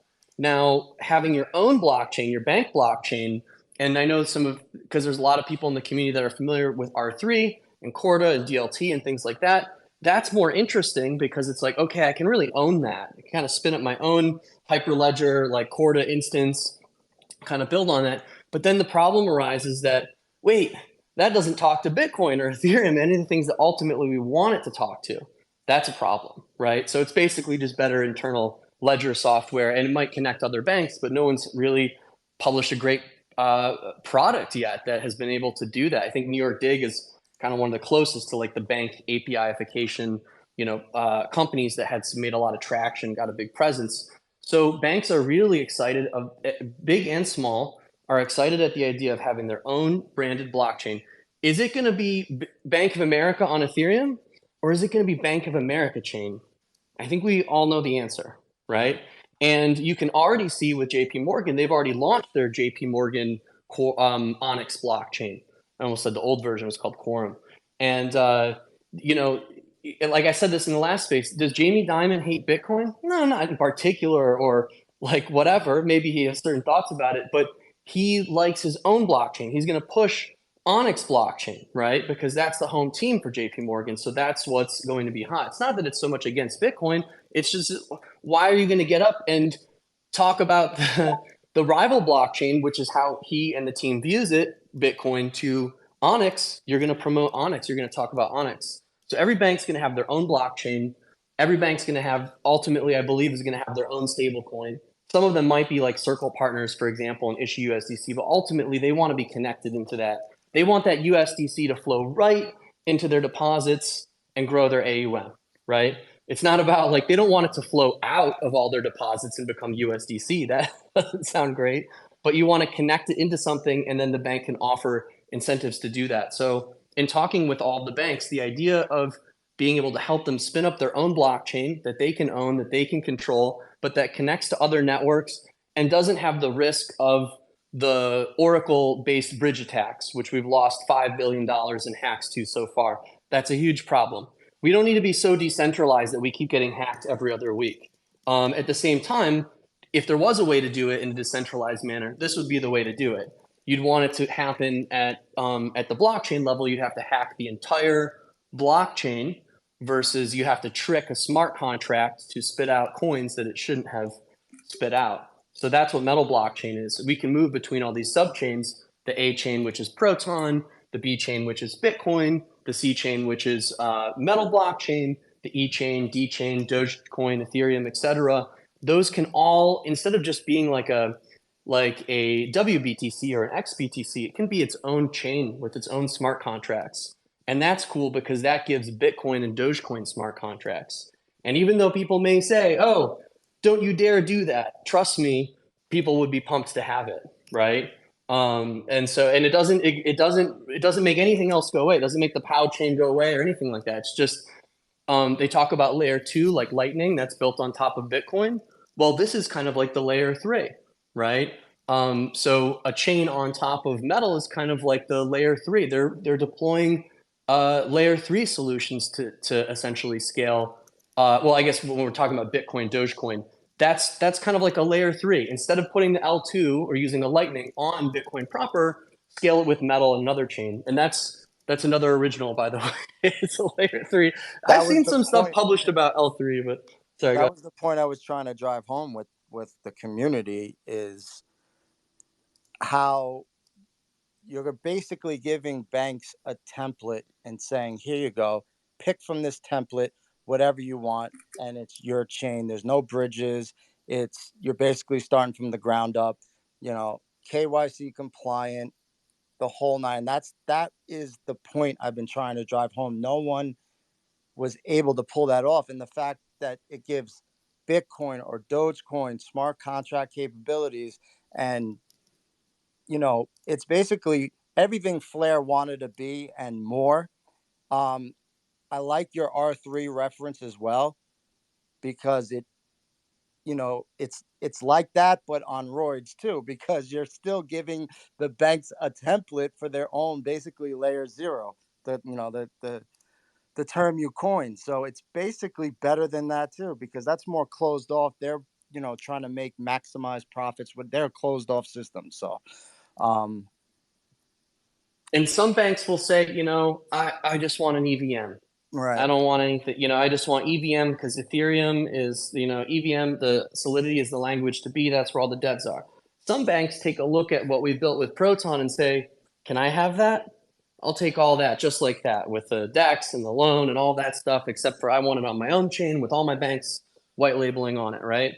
And so it really just depends. There's all types of Ferraris and Lambos in the garage, but which one do you want to drive? And, I think that's, sorry for the Lambo Ferrari reference, but, it's true. There are a lot of fast blockchains out there, and I do think Proton is its own crypto Ferrari because, man, it's super fast, right? And just the other day, Glenn got the smart contract execution time down to 100 milliseconds. That's definitely world breaking or record breaking, because I was looking at all the other chains. Nobody else has that. But there's a lot of work to be done. I think that this is definitely where things are going. Right? Is the layer 0 that's going to connect everything. Will it be Metal? Will it be Cosmos? What will it be? I tend to think it's going to be what's connected to everyone's bank. That's my opinion. Well, it's the integration of the two chains that, when people go check out Proton and the whole ecosystem, they do surface level research. They come back and they're like, yeah, it's like all the other, new chains coming out, 4,000 TPS, blah, blah, blah. And they stop right there. And I'm like, that's where you're getting mixed up, because it's basically fourth generation blockchain. And this is why I say it. Your XRP ledger will be, your first generation blockchain. Your second generation blockchains would be like Ethereum layer ones, AVAX, your Solanas.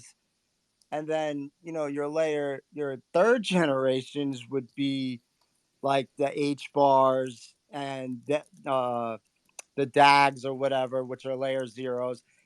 But I'm coining a new phrase, and it's the fourth generation hybrid blockchain. And that's integrating Metal blockchain with the Proton blockchain, a layer one and a layer zero. And then bringing in EOS's smart contracts capability, AVAX's sidechains, which is basically federated sidechains on roids.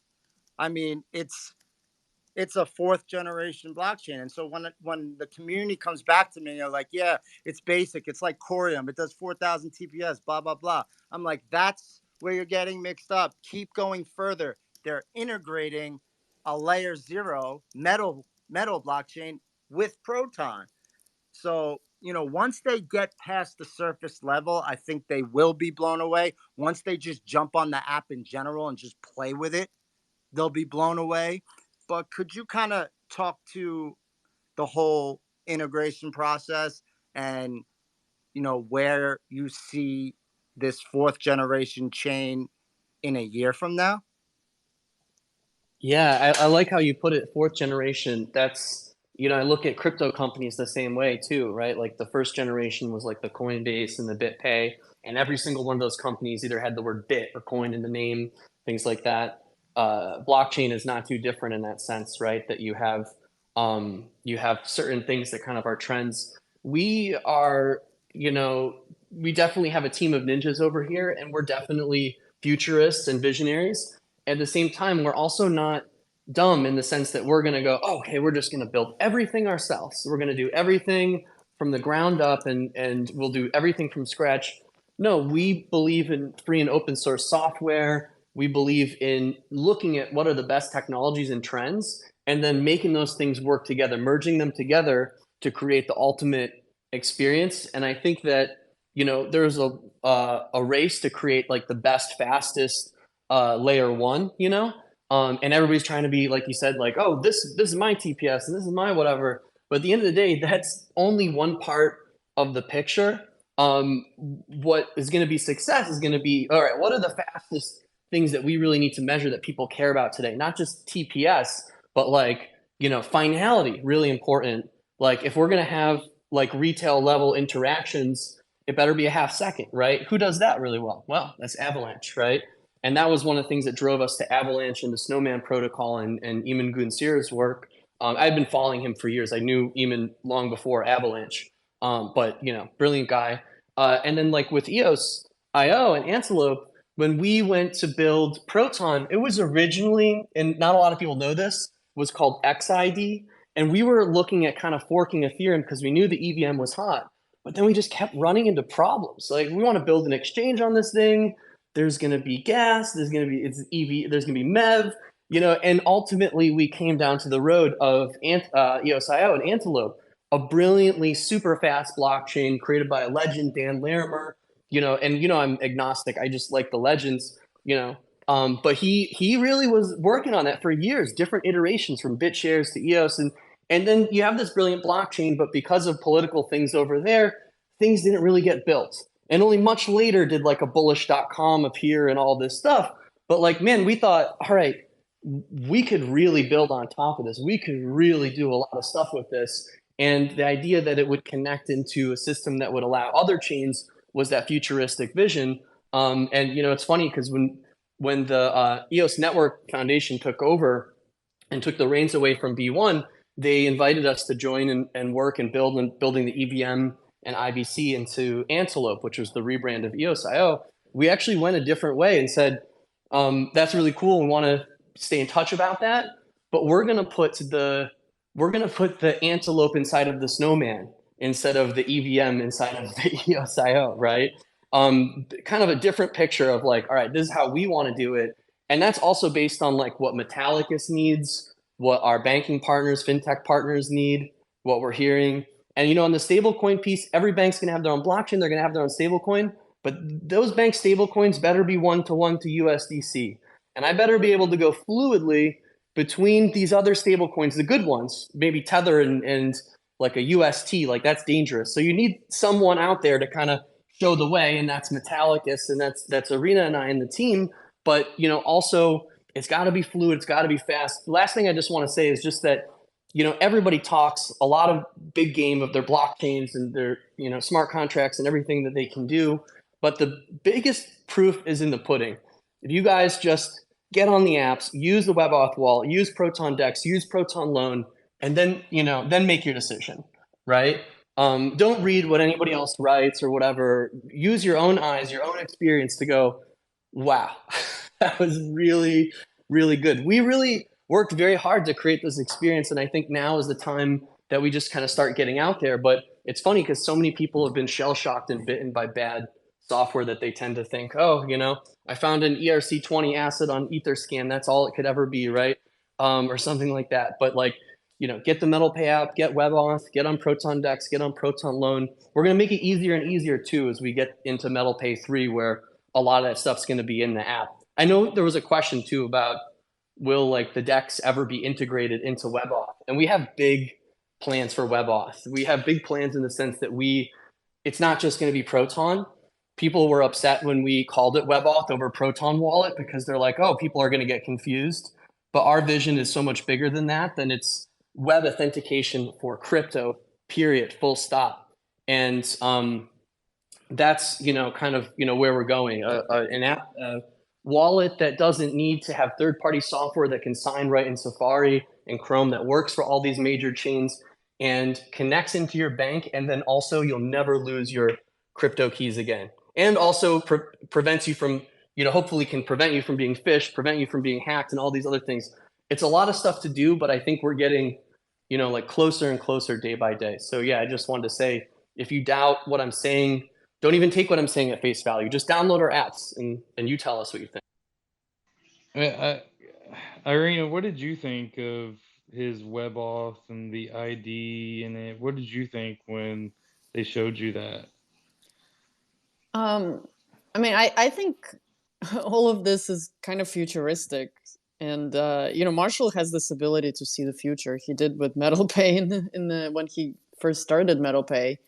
And I'll tell you why, because, you know, there were apps in 2017 and 18 where you can go buy crypto with fiat. But, you know, to go through, you know, how to integrate it, you know, what kind of licenses you need to use, how to build something around the licenses that you have so you don't trip up any of the ones you don't want. So that was kind of futuristic at the time. With WebAuth, I think that it's needed. I think it's still going to take some time for everybody to buy into this vision. And the only way that they're going to is by using it and see it be used. You know, like we want to have, you know, WebAuth login on MetalPay. And until we have it on our own app, it'll be hard to sell somebody else on it. So, you know, that's why we're kind of we're building a lot of stuff on the Proton blockchain, and then we're going to use it ourselves. And then we're going to show it to people and hope that more people will use it. You know, MetalPay is kind of the first testing ground, you know, patient zero for everything that we create on the Proton blockchain. And that's why these two products are important for the whole Metallicus, you know, product suite. You know, we can't have MetalPay without eventually having DeFi features on the front end or back end of it. Is just going to be another crypto app, you know, that any bank can launch, really. And Proton products without a licensed app without a regulated fiat on ramp are just going to be another DeFi product that, it's very hard to build those, and we have the best devs doing it. But launching it, to the masses, like you guys asked before, you need to have, something like MetalPay or something like Coinbase using these DeFi products. So I think we are kind of looking into the future. Yeah, you guys are, and WebOff sold me completely, and I think it's sold so many people that I've talked to recently. It's really mind blowing, and I think it is the future, and I think that product alone will sell itself along with everything else that's backing it, especially the team. Thanks, guys. I just want to say I have to run soon. It's getting late here for me.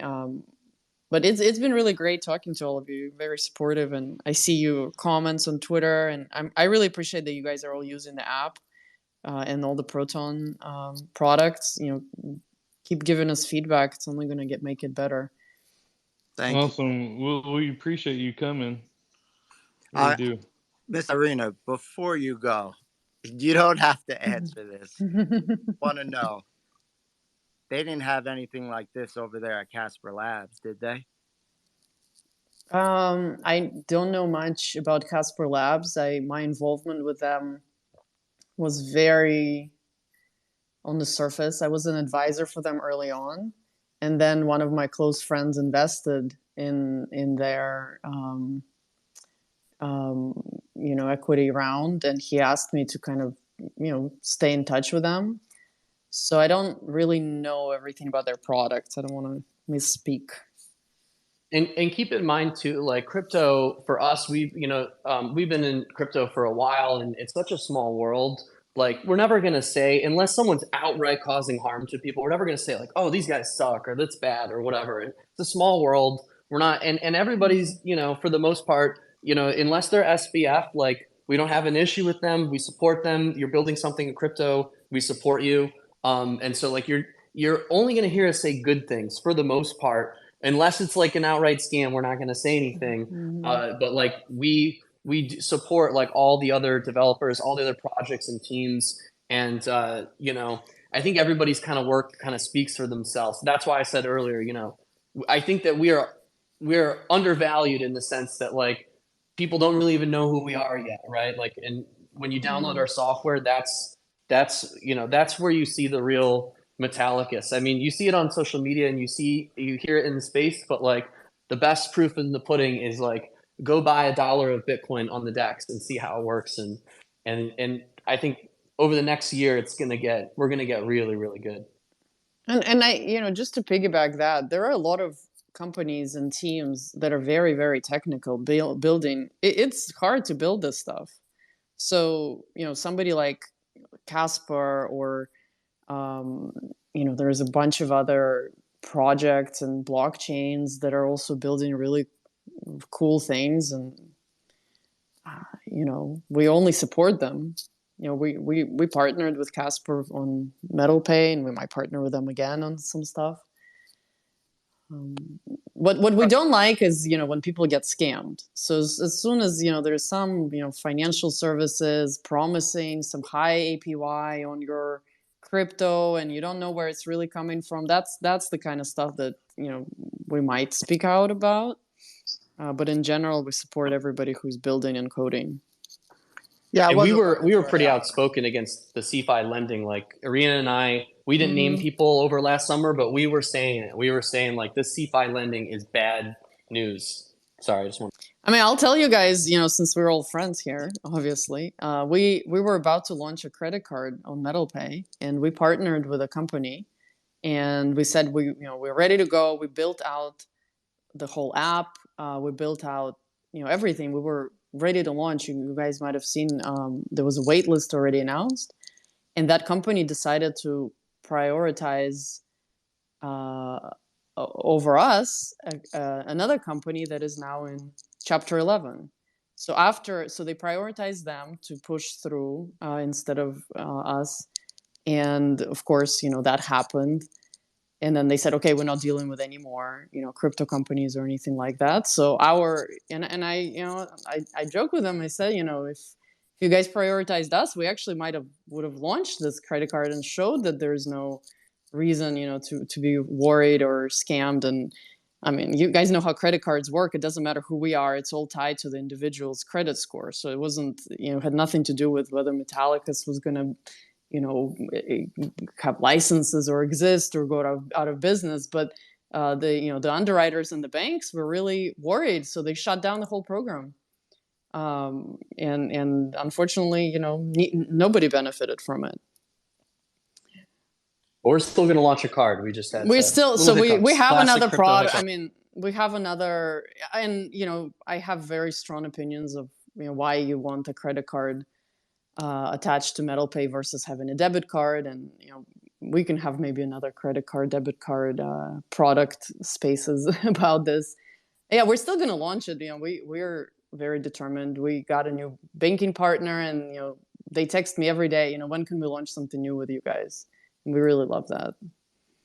We always joke internally that Metallicus, up until this point, I mean, and still today, is really like the Mighty Mouse. Like, we are like this little mouse, but we can fly and we can lift things. But people don't really know, like, they don't see the size of us in the room because we're tiny in the room. But we do have the superpowers. But that'll change. Mr. DGen, what's going on, buddy? You want to ask a question? Yeah, what's going on, guys? Thanks for coming out. It's always great to listen to you guys talk about your company. And hey, I had a question about the layer 0 sub chains. Could you maybe dive into a little bit of what kind of consensus mechanisms are going to be available to build on there? And then I guess the other thing I'm trying to wrap my head around, so they talk to each other with metal, right? But then you can also wrap onto proton, and they can wrap onto all the other L1s at the same time. Maybe you can go into a little bit of that. That would be great. Yeah. So right now we're supporting EVM and we're supporting Proton. We're getting very close to launching a chain on Metal Chain. So we'll have Proton, we'll have EVM. But then the vision is to expand beyond that and to have other chains as well. So this is, where we're focused right now, because that's going to be one of the most valuable things. One of the things that's difficult too, not to get sidetracked, but block production in Antelope with like EOS or Proton or Wax or any of these chains that are part of the Antelope family, it's actually really heavy. Like, you have to have access to like a data center. It's almost like Bitcoin mining, right? So with the layer 0 with Metal, we really loved that the Snowman Avalanche model gave us the ability for anyone from home or wherever to just be able to kind of spin up, and you won't have to have access to a data center to become a validator, right? So that's really huge. Hold on. Are you saying once Proton, the L1 hits the layer 0, consensus is achieved via Metal at that point? And that's the way it's going to be for all the L1s on the L0? Oh my gosh. Yeah, that's right. And so like right now, if you want to become like a Proton BP, it's heavy, right? Like, you just need access to like heavy data, you basically need a data center, or you could do it on AWS or something. You're going to be paying a fortune, and you're probably not going to ROI. Just like Bitcoin, same thing as Bitcoin. You want to mine Bitcoin from your house, just forget it, right? You could do it as a hobby to prove that it can be done.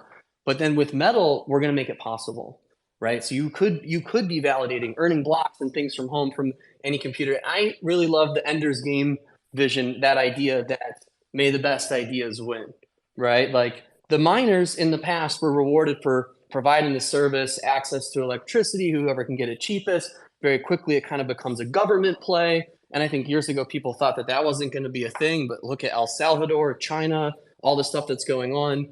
Real decentralization is going to come when anybody can do it. And the people that really should be earning the blocks should be the people bringing the most software development and ideas to the space, not like the person who can, you tap into the power grid through the government. Like, how is that going to help us grow the blockchain and decentralization? It's going to do the exact opposite. It's going to make the blockchain be part of the government or something up weird that we don't like, right? So that's, the vision for that.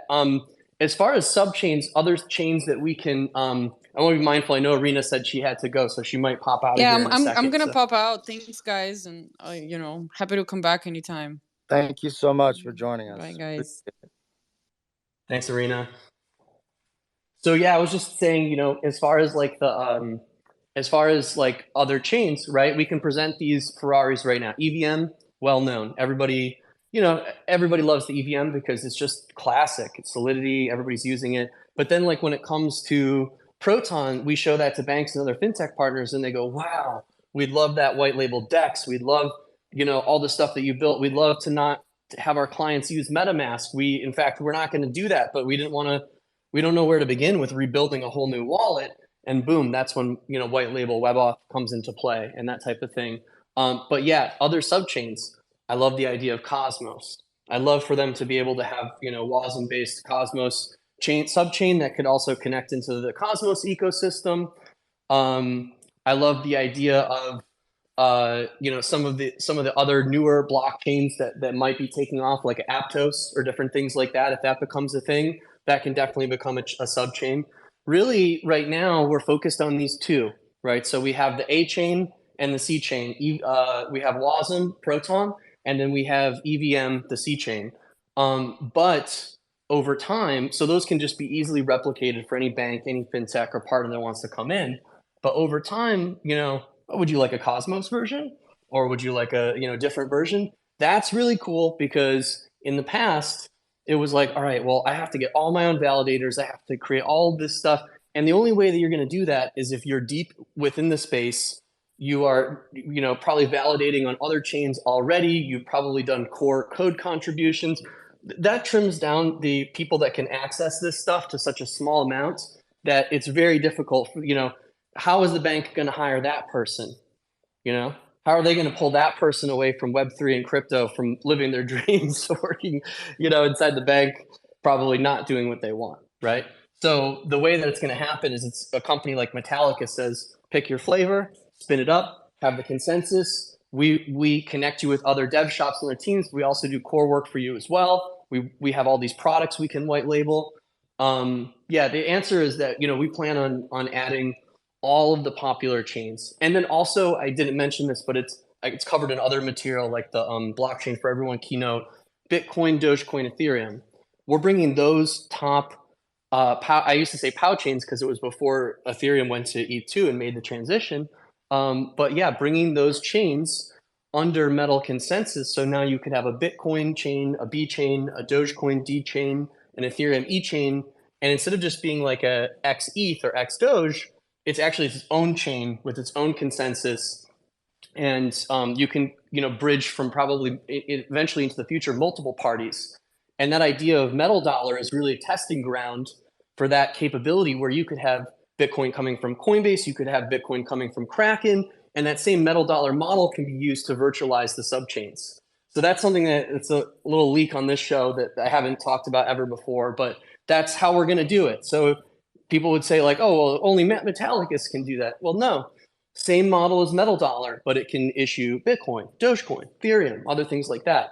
It's just a matter of getting everybody on board, and this is a really big vision, and we just chip away at it one step at a time. But yeah, right now, A chain, C chain, but in the future, you can have a Dogecoin chain, Cosmos chain, and I think that what the trend is right now could be totally different in a year or two from now. So we just want to stay flexible and start to build this stuff, and then also use the Metal.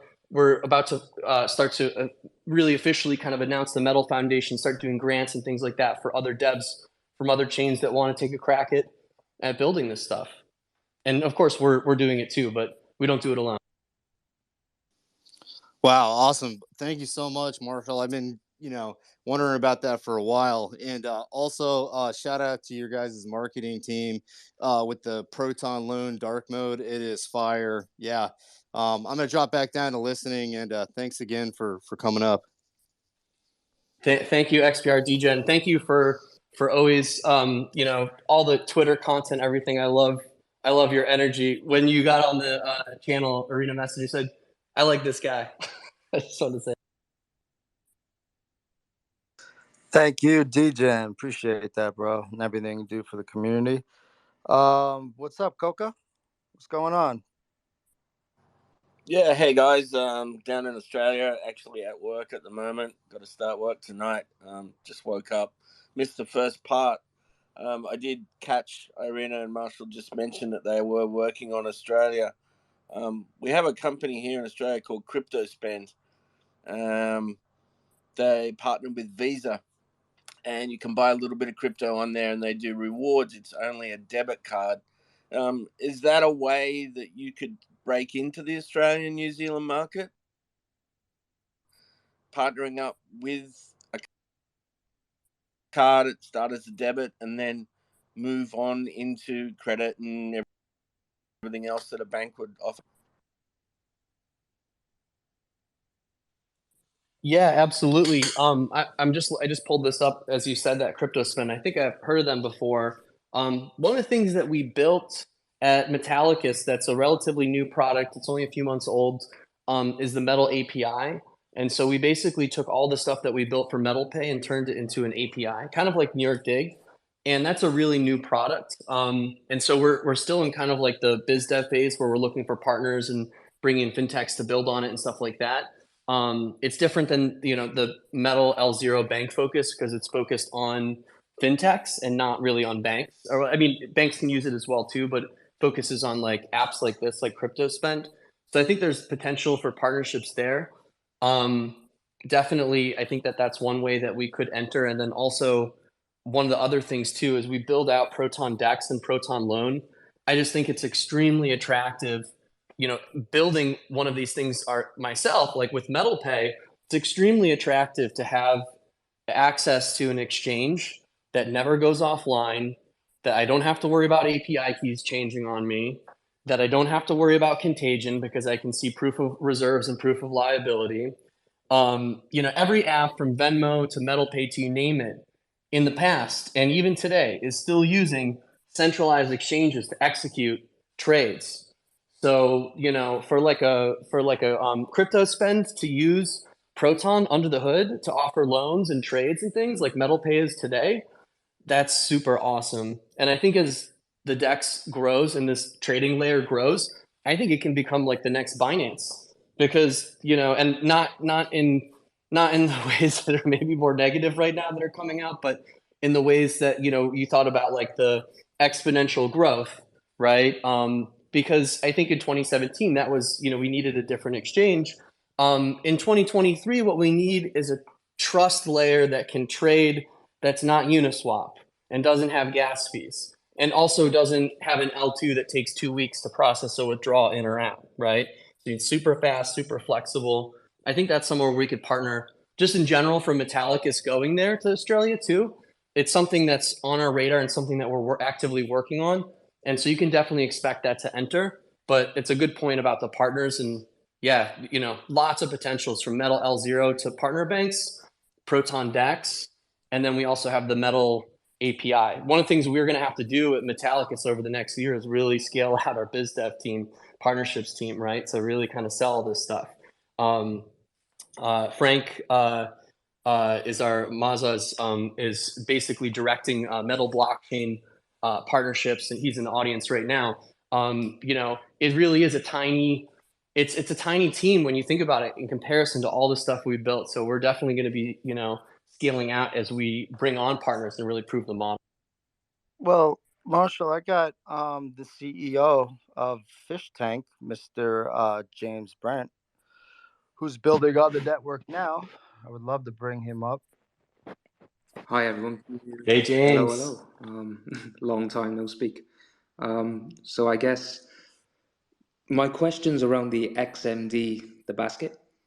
Are there any, with the history of money and Bretton Woods, are there any plans to add tokenized gold into that basket and to target potential central banks with developing countries or developing nations? Yeah, so on Metal Dollar, we launched really simply, right? Just with the simple kind of launch of, all right, let's pool the stable coin liquidity. We want people to be able to trade on Proton no matter what coin they bring, whether they have USDC or BUSD or USDT or whatever it might be. And we also want to prevent risk. So one of those things I think when it comes to like the synthetic stables, like UST or other things like that, or the recently launched Cardano Djed, which I think means like ghoul or something in Arabic, which is like, oh man, that's scary. But yeah, so like synthetic, I don't know why I went there, but the synthetic stable coins are dangerous. I'll just say that, right? They're experimental. We don't want to put our life savings in synthetic stable coins because as we see, they risk collapsing. So I'm very apprehensive about saying anything's a dollar that's not backed by dollars in a bank, that's not backed by like good bank partners. So as far as like other assets inside of a pooled asset, with Metal Dollar, so future plans with Metal Dollar, just tell you right now, bring in more bank partners by giving them their own blockchains and own stable coins. Launch those bank partners stable coins where they hold their own custody and deposits into that basket. MTL DAO is part of how they get voted in and make proposals. Very similar to like Maker and DAI, with the exception DAI is all ETH, primarily ETH collateralized. Look what happened too. It ultimately became a lot of USDC, right? And so as we get going here, that's really where we want to be. We want to pool and collateralize trustworthy stables. We want to bring on bank partners to have their own stables, and then as we get into it, we want to be able to have FX foreign exchange between, for example, like GBP or AUD or other stables. Obviously, coming from if you're coming wherever you're coming from, you may not come in USD, but you may trade into USD. So you may not arrive with USD. And so the ability to have that smart contract handle the FX, I think is really powerful. So what you will see in the future over time is other currencies being able to quickly swap and create some sort of foreign exchange between, say, a British pound and US dollar on the platform. But all of those fiat currencies should be backed by banks and reserves. I'm very nervous about synthetic stable coins because I think that for the average consumer, they may not understand those things. And to tell mom and pop, to tell your mom, I'm sorry you lost your life savings. It was a synthetic stable coin and it looked really good. It's like they don't want to hear that. They don't want to hear, about how the dollar collapsed. People just want a dollar should always be a dollar, right? So that's where that's going, is more into the FX. As far as like tokenized gold and things like that, I could definitely see a potential. I don't have any plans right now, just to be clear, but I could definitely see a potential in the future to have different types of collateralized baskets, an all metals basket, silver, gold, platinum, different things like that, risk weighted, right? And you could have different mechanisms like that. But I think for now, using any of those things to create dollars is a bad idea. In my opinion, is a dangerous idea. And then I think in the future, what's more likely is that you have like a PAX-G or tokenized gold, that can be integrated into Proton Loan. So instead of like putting into a basket where you're hoping that it's always a dollar, rather you're just putting some of your tokenized gold onto Proton Loan and grabbing some USDC or XMD or whatever you might need. Probably better that way, because then we don't have to worry about the dollar depegging. We only have to worry about you getting margin called on your gold borrowing, basically, right? And maybe that borrowing in the future can have better rates as opposed to other things, because we could plug into systems that have access to gold and other banks and things like that wouldn't be dependent upon maybe like a smart contract loan type protocol. But all that's very theoretical, and I'm just just throwing ideas out there. So no, thank you for keeping it honest with us. Appreciate that. Anything else, James? No, What's up, no, man? thank you for the in-depth answer. I guess you mentioned El Salvador earlier, and I think he bought over 60,000 with Bitcoin. And given the volatility, so I was just wondering if there was something, particularly for those developing, nations, whereby metal blockchain and the system here could be a better fit for those countries, with a tokenized basket of something a lot more stable than Bitcoin, which is very volatile.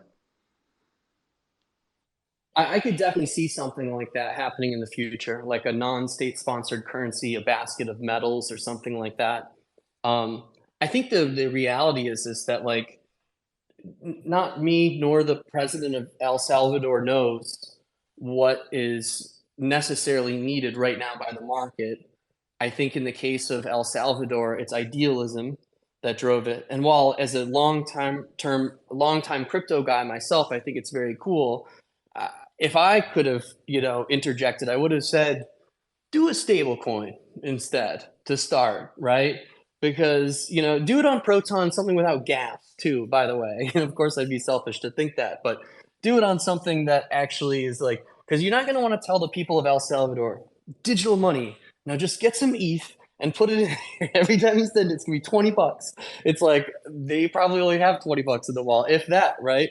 So like, you got to have something that's accessible, usable. I think that forcing Bitcoin on people and saying, "Oh, don't worry, the L2 solution will take care of the rest," is comical because it's so idealistic and it's just wrong and outside of reality. And me, even myself, as like a futurist, I couldn't even tell you what the 100% answer is for that yet. If I were to take a stab and a guess, I think that people would probably be more comfortable using a stable coin like USDC on a network like Proton than they would anything else, just because the US dollar is so globally accepted or something like that.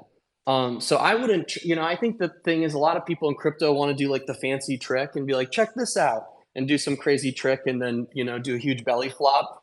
That's what we see a lot. What I like is like something that, it's like, it's not getting too fancy. It's taking something that's tried and true and tested like the dollar and then making it fancy in the sense that, wow, it transacts so much faster. I don't have to use gas. In the future, I won't have to have seed phrases. I won't have to have hardware ledger Trezor wallet because that's not normal for most normal people. That's only for us tech guys and gals that are, inclined. Most people are never going to do that. So we all upgrade our phones once a year or once every other year, maybe 3 years tops. I mean, come on, guys. Like, we're moving forward, we're not moving backwards. So, yeah, a Lightning network, give me a break. Ethereum, give me a break. Like, we're moving forward. So, we're moving with the times. Everyone always upgrades their phone. Why wouldn't we do that with our finances? It makes no sense to me. So, especially when you jump on this app. But I have Wirehead Studios, who's also building on Proton. What's going on, bro? Hey man, just listening in, and I cannot peel my ears away from the AMA. I just wanted to not really put you. I would like, and actually hilarious that you're talking about synthetics because I raised on Terra with UST, and then you know how that happened. What happened there? Anyway, it's I got a version for you to test, and I'm gonna send in a grant application. If you could look at that later, that'd be awesome.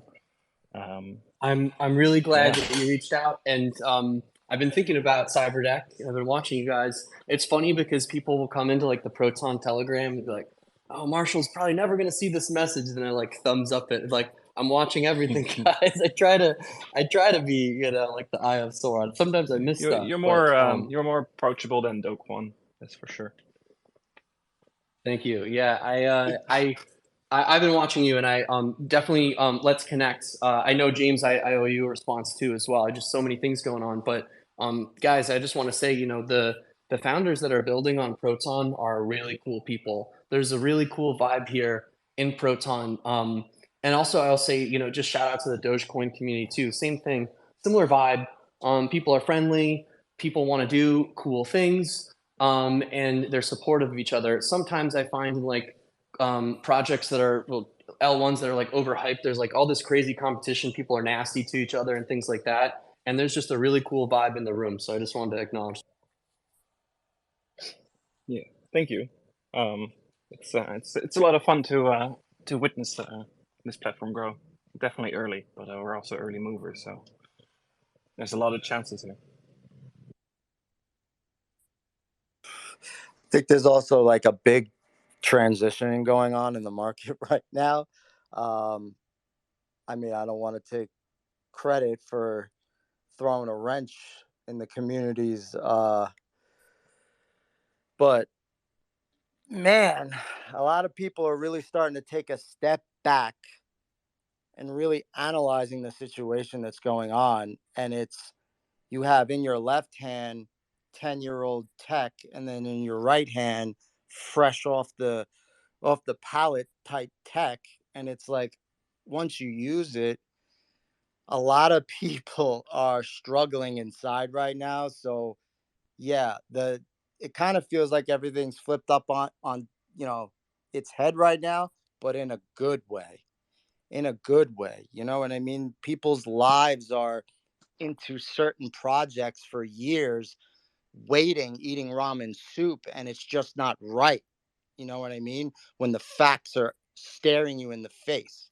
But I yield back on that situation. I'll let that unfold naturally, because it will unfold naturally. The truth always, always comes to light, whether it's 10 years down the line, a month, whatever. The truth always comes to light, and the best tech in the end always wins.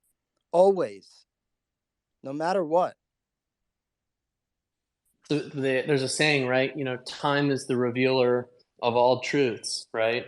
So you know, somebody said on the stream the other night, they're like, keep going back to the, how can you do all of that? And I think my response was, hey man, don't worry about it. Just go away for 5 years and come back, and then you see what we've done. And if it's really bad, then you can say it's not very good. But we're 7 years deep, and we are kicking ass. So you know, things can happen, but I think the tenacity of the team is also a great determination of success of companies and entrepreneurs. You know, a company dies when the founders give up, not when, you know, some nuclear thing is lobbed. Well, obviously, if you're like Sam and you've completely defrauded all your customers, then yeah, it's over for you.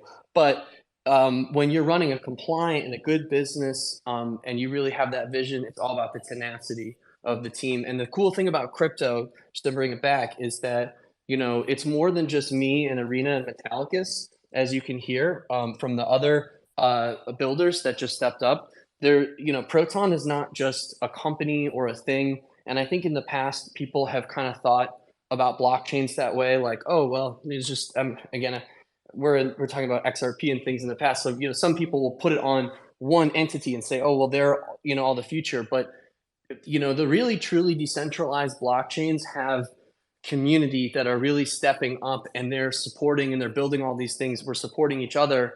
And I think you have to look at like and used in the future are going to be the ones with the strongest communities, with the best software, and you are just welcomed from the moment you step in. And that's like Proton, that's like Dogecoin. Unfortunately, I hate to say it, but it's not Bitcoin anymore. Bitcoin's a really scary place. You show up and everybody's like, "You're what are you, shitcoin or blah blah f you." Sorry to use language, but that is true, right? So we have to get away from that, and I hope that Bitcoin can return to its original roots. That was more of the cypherpunk kind of vision. That's, I guess, in line these days with like Zcash and things like that. I'd love to see it return to its original roots, but the crypto's going to be around in a long time from now. Obviously, Bitcoin's going to be around, Ethereum's going to be around, but the communities that really support each other and are building cool stuff. And again, don't take a word for what anyone on YouTube or Twitter says. You need to get on these apps. You need to send a unit of stablecoin. You need to from A to B. You need to try it out and see what's the best. Because I think in the past, there's a lot of people, you know, pumping these things and promoting them, and they haven't even used it. So like, yeah, I mean, just get on the wallet, try crypto. Right now, we're still in that speculative phase where people will say, oh, this is the best, and they haven't even used it. But in a few years from now, it's really going to come down to like what's number one on the App Store. Absolutely. I got Proton Don here, big Proton guy, and then after that, Digital. What's up? Yo, what up, everybody? It's the Proton Don. Hey, How you doing, bro? what's up? What's up? Hey, Marshall and everybody in here. Yeah, love Proton, love the work you guys are doing, and great to be on here to talk. I just got one question. I just wonder from like a community perspective, what kind of things could we do more to help promote the project as a community, as people who just love the project, love crypto and that kind of thing, and help it to go forward? Because I just wonder, like, is like the adoption side of things is one of the things that we're trying to push for Proton, and I just wonder how we can do more or help that move forward. Yeah, do you have any thoughts around that, or?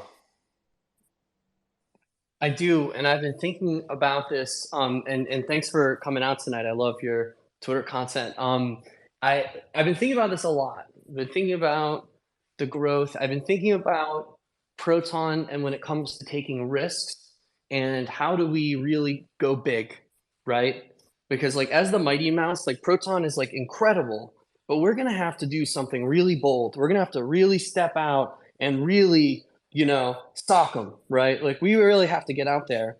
And I think, some of these things come down to like, you heard James speak earlier, you heard about Cyberdeck, you heard about Fish Tank. I think that we need to support our developers. So we need to find ways to support developers. You heard this thing mentioned, this WPS grants. I'm about to make a big proposal in the Proton community that I don't think that the WPS grant works. I think it's too small. I think it takes too long. I don't think we're supporting our devs enough with the WPS grant. I think it's like a nice honorary prize, and that was kind of like taken from EOS and things like that. I think when it comes to marketing and getting in the word out there, there's a lot of individuals who have like just things that they could do individually, and it might not be anything too crazy, but it's going to make an impact. And then there are also like people out there that like it's like, hey, I'm the CMO or CEO of a marketing firm, and we happen to all love Proton, and we'd love to do a campaign. And they send a letter to Metallicus and say, all right, it'd be $150,000 or whatever. And then we're like, should we do it? Should we not do it? Wouldn't it be cool if anyone who had a proposal or idea, not just for WPS, could show up and say, I run billboards in the northeastern section of the United States, and I'd love to just run Proton on blast, and I'll do it for 90% off, right? And let the community decide, not me, not Metallicus, not any one company or person decide. Let everybody vote with their XPR. Should we grant this guy the money for the billboard, right?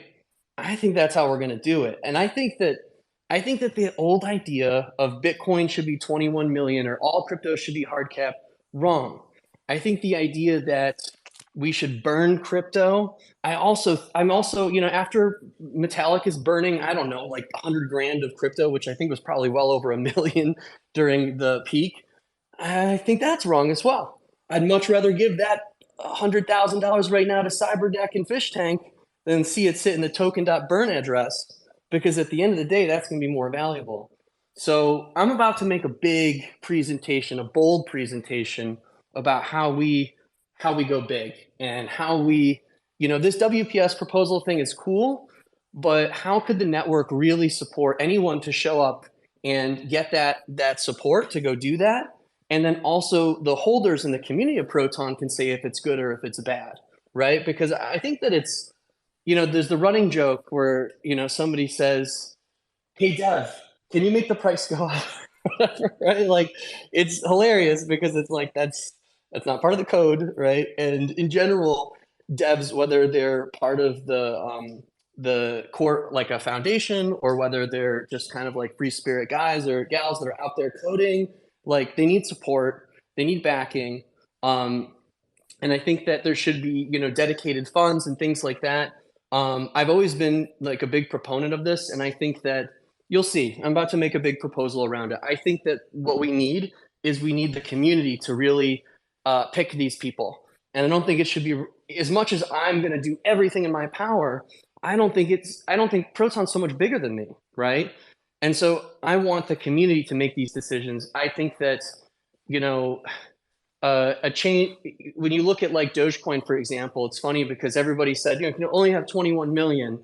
And when Jackson and Billy, basically forked Bitcoin to make Dogecoin, the amount of inflation of 5 billion was actually a mistake with, I think, too many zeros. And it was like, oh, fuck it. Right? And it actually worked out. I think it's like 11% inflation or something like that. And they said, oh, it's too high. But actually that worked out. Turns out that our ideas of what economics are completely turned upside down by cryptocurrency. And the experiments that we've been able to create have started to show that. And I think that if we could change the way that we do our WPS into something that allows anyone that could just come right off this space and be like, you know what? I run, print magazines for all of Europe, and I want to put ads of Proton, and I want to put Proton on the back of every flight at the airline that I represent or something. They should be able to go make a proposal and get fast access instead of waiting 4 months to get like $3,000 or something. So anyways, that's just my. That's really good timing. Yeah, I actually was putting your name into the proposal. You'll see. Your name's in the proposal. Awesome. Thank you. Good morning, digital, or good afternoon, wherever I know you're in Germany right now. What's going on, man? Yeah, hey guys, thanks. Hey, I have a adoption / infrastructure question for Marshall. So I've been traveling Europe for the last 3 weeks for business, and as I'm going out to dinner and making purchases and things like that, I see them carrying 2 devices. One is like a Palm Pilot type cash register, and then they have the credit card transaction device. And I know that the plan from Metallicus is for WebAuth and MetalPay is global, and that's admirable and ambitious. And in my opinion, with the tech that's out available right now, it's very, in my opinion, I think is far superior than everything else out there. So I like it, but I noticed that in Europe, and I can imagine in other countries as well, the infrastructure is not there, and to get mass adoption, we're a long ways away from it. And I just wanted to get your idea of what your thoughts were. So, say for example, in Europe, in the old world, a lot of these buildings are brick and mortar. They're very thick concrete. They stand 4 stories high in the inner cities, the city centers. I literally watched on 2 occasions for them to the waitresses and waiters had to step outside to get signal for their device to accept a credit card transaction. And it's so it's antiquated, it's old, and I just want to get your response on what you think the path is going to be for the global adoption and acceptance to be at a point where MetalPay and WebAuth would be used instead of these old systems that still have poor infrastructure. You taking notes over there, Marshall? That was a loaded. Yeah, it's a good question. It's interesting. Our CTO is in Belgium, so our CTO, our co-founder is European, and so it's an interesting kind of start to Metallicus, where you have a guy in the U.S. and a guy in Europe, because we're looking at the technologies on both sides. The United States is so far behind. When I went to Amsterdam last year for Money 2020 over the summer, I whipped out a card when I went to pay for a bill, like my Apple card, the metal card, just because it's sometimes easier to do that. Like I'm used to in the United States asking, oh, do you have Apple Pay? So I'm with a group of people. I don't want to ask that. I don't want to go follow the waiter behind the cash register or whatever might happen. And because that's what happens in the US, right? And I take out my card, and they look at me like, what the hell is that? Just put that away. And the host even said oh, a card. I haven't seen one of those in a while. Let me see if I can run that. I was like, oh, do you do Apple Pay? And he's like, oh yeah, everybody uses that. So then for the rest of my trip in Europe, it's like, okay, why am I being such an idiot and trying to use this card? Because the rest of the world has really evolved beyond the United States. I hate to say it, but it's true. And if you go to China, if you go to Asia, in China, WeChat does everything. Literally does everything. All your payments, everything. Good and bad. Kind of scary in some ways, because when you consider that it's run by the government completely. kind of scary. But yeah, so how do we have a better system? You know, it's crazy because like the card payment network is such an old, antiquated system. It started with like the Sears charge card, and Visa was originally a nonprofit formed by the top banks. And so the original like Sears charge card, the original kind of like, and the original Visa have, you know, and some cards still have this today, have these raised numbers on them. So back in the day, before we had the electronic payment networks, it was a physical card with embossed numbers with your BIN, your whole card number, 16-digit card number on it, and you would take a piece of carbon copy paper and run it over. At the end of the day, the Sears, the department store, would take all these slips of paper down to the bank, and they'd manually reconcile the transactions. Obviously, there was fraud, but there was no risk of like a cyber attack from the other side of the world stealing the cards. It's in that little area. And then as the internet came about, and 90s and then early 2000s, e-commerce, the dawn of Amazon, things like that, we basically have taken this old system and slapped all these crazy band-aids on it. Could you imagine your username is also your password?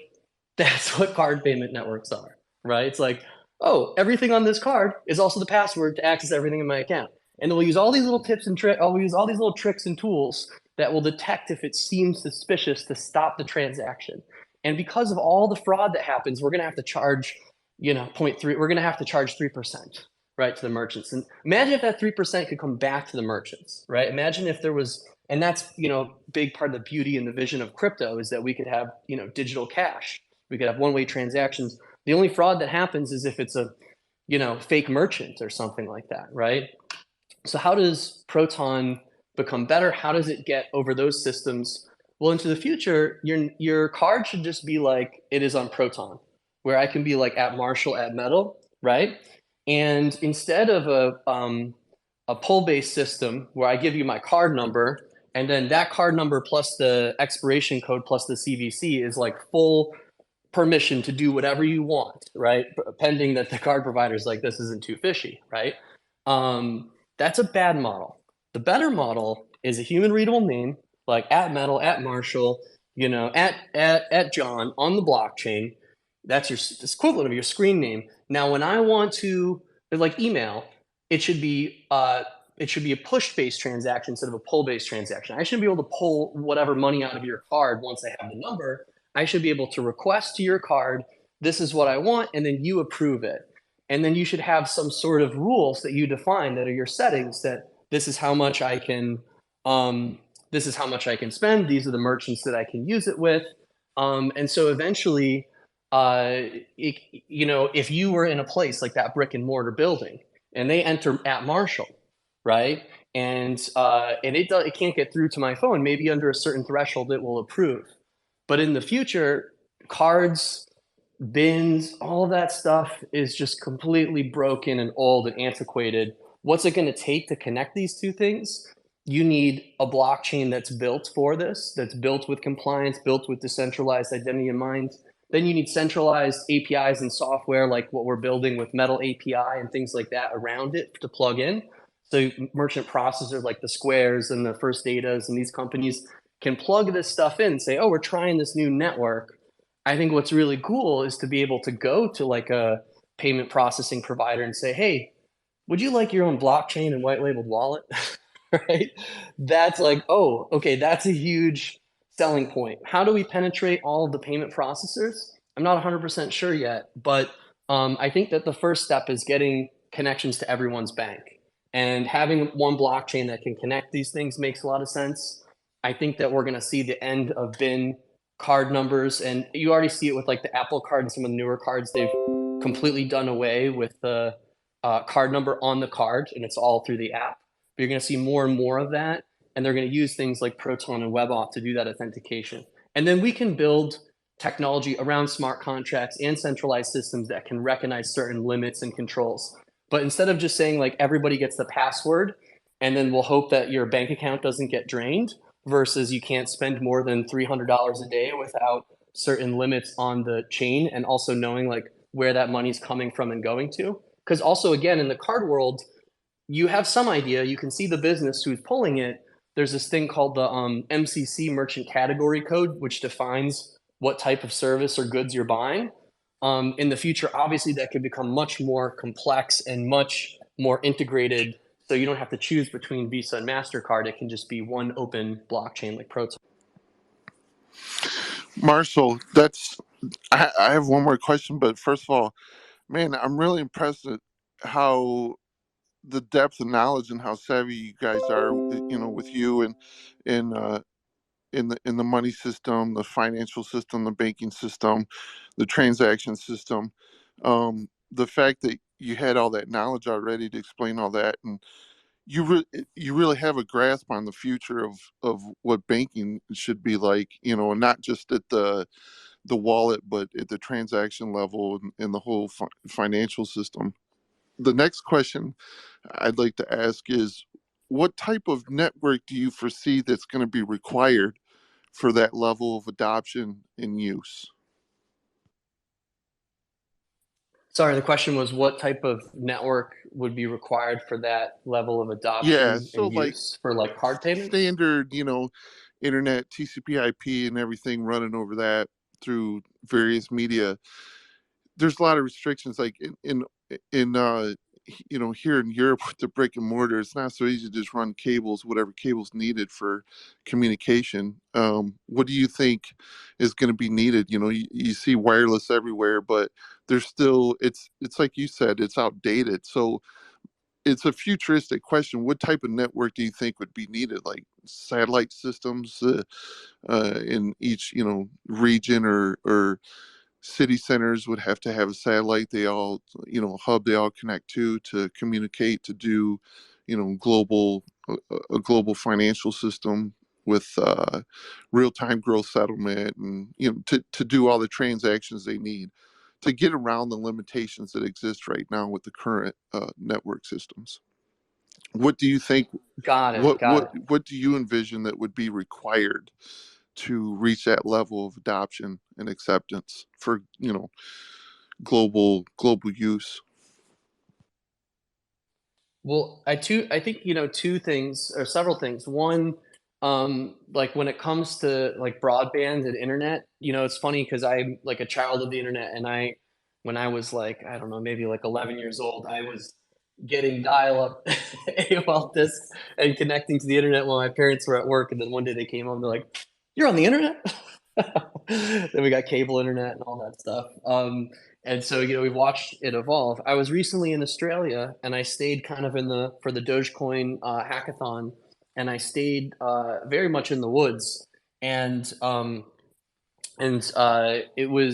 there was really no internet service. I got up to this little Airbnb, and it was like with my phone. So Paul and I tethered off. So I think one of the big futures for places that can't really lay the fiber optic, can't get the cable, and can't get that access is starting to be this wireless to the curb solution, where you're like literally getting Wi-Fi from like your block, right? So like you're actually connecting to this Wi-Fi that's, the router's not in your house, and it's part of the service. And I'm seeing more and more of this, and I saw Verizon just did a big deal on it. And I'm seeing a lot of startups pop up around this. And I think that it's spreading broadband adoption faster in places like you're talking about. It might be like a cobblestone street, brick building, historically preserved, that can't get internet in there. Wireless to the curb. Now another one, and I'm a big fan of Elon Musk and Tesla. I own, full disclosure, I own like Tesla car, Tesla. I've got to subscribe to all the products, so I'm a big fan.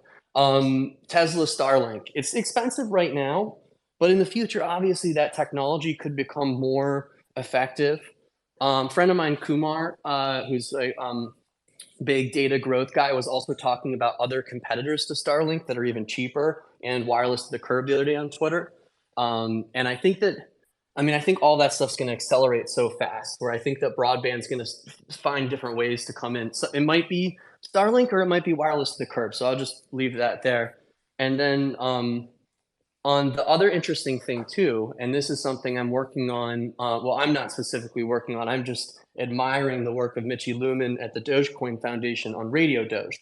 So, so Mitchy is working on Radio Doge. It's basically using just your classic our radio airwaves to broadcast transactions and things like that. So, and that's going to be, I think, very powerful for parts of like what we were just talking about. Is kind of like sounds more of like an issue of like a historically preserved street or building, but maybe that town in Europe can get access, but just that particular road or whatever is not getting good access. But then you go into places like in Africa or other parts of the world, or even there's parts of the U.S. that just there's like you go up in my own state, Northern California, you can get into places where there's no cell signal and things like that. Radio Doge is pretty cool because it paints a path for one of the top cryptocurrencies and how they could do that using just standard radio. And so that's possible. And I know that the Blockstream team over at Bitcoin was working on it a while ago. I'm just very enthused about the work that we're doing at Dogecoin Foundation to do this because I think that other previous attempts kind of fell off, and we're really serious about it. At Metallicus, I'm just a big believer in. I do think all that stuff's going to come through, like wireless to the curb and stuff like that. And hopefully into the future, as we grow the company, we can look to things like what the Dogecoin Foundation is doing with Radio Doge, and think about that as we build merchant solutions and things like that. That we're privileged here or I'm privileged here in Los Angeles or whatever. I have access to fast internet, but there's other parts of the world that you're not going to have fast internet. You're going to have access to these things, and we take it for granted and say, "Oh, well, we're going to bank the unbanked." But what if they don't have access to the internet? What if they don't have good systems? So I think that's going to have to evolve, and some of it might be wireless to the curb, and some of it might be Starlink. But I also think you're going to see these like novel solutions like Radio Doge too.